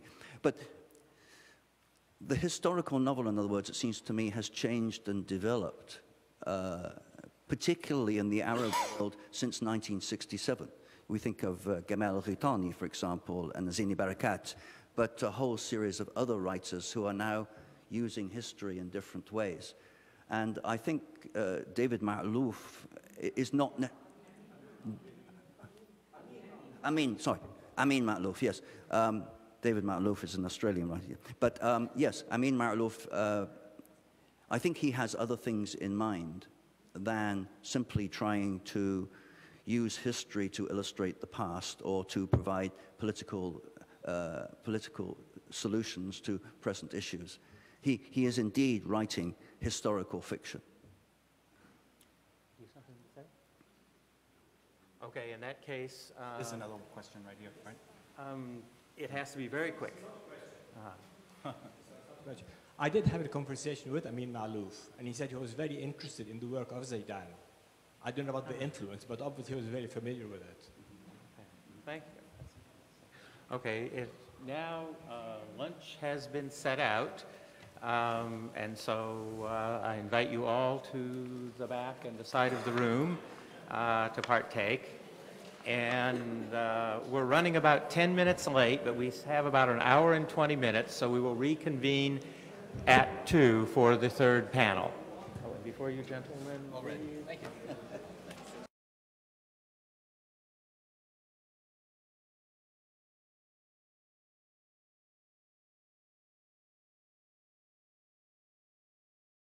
This has been a presentation of the Library of Congress. Visit us at loc.gov.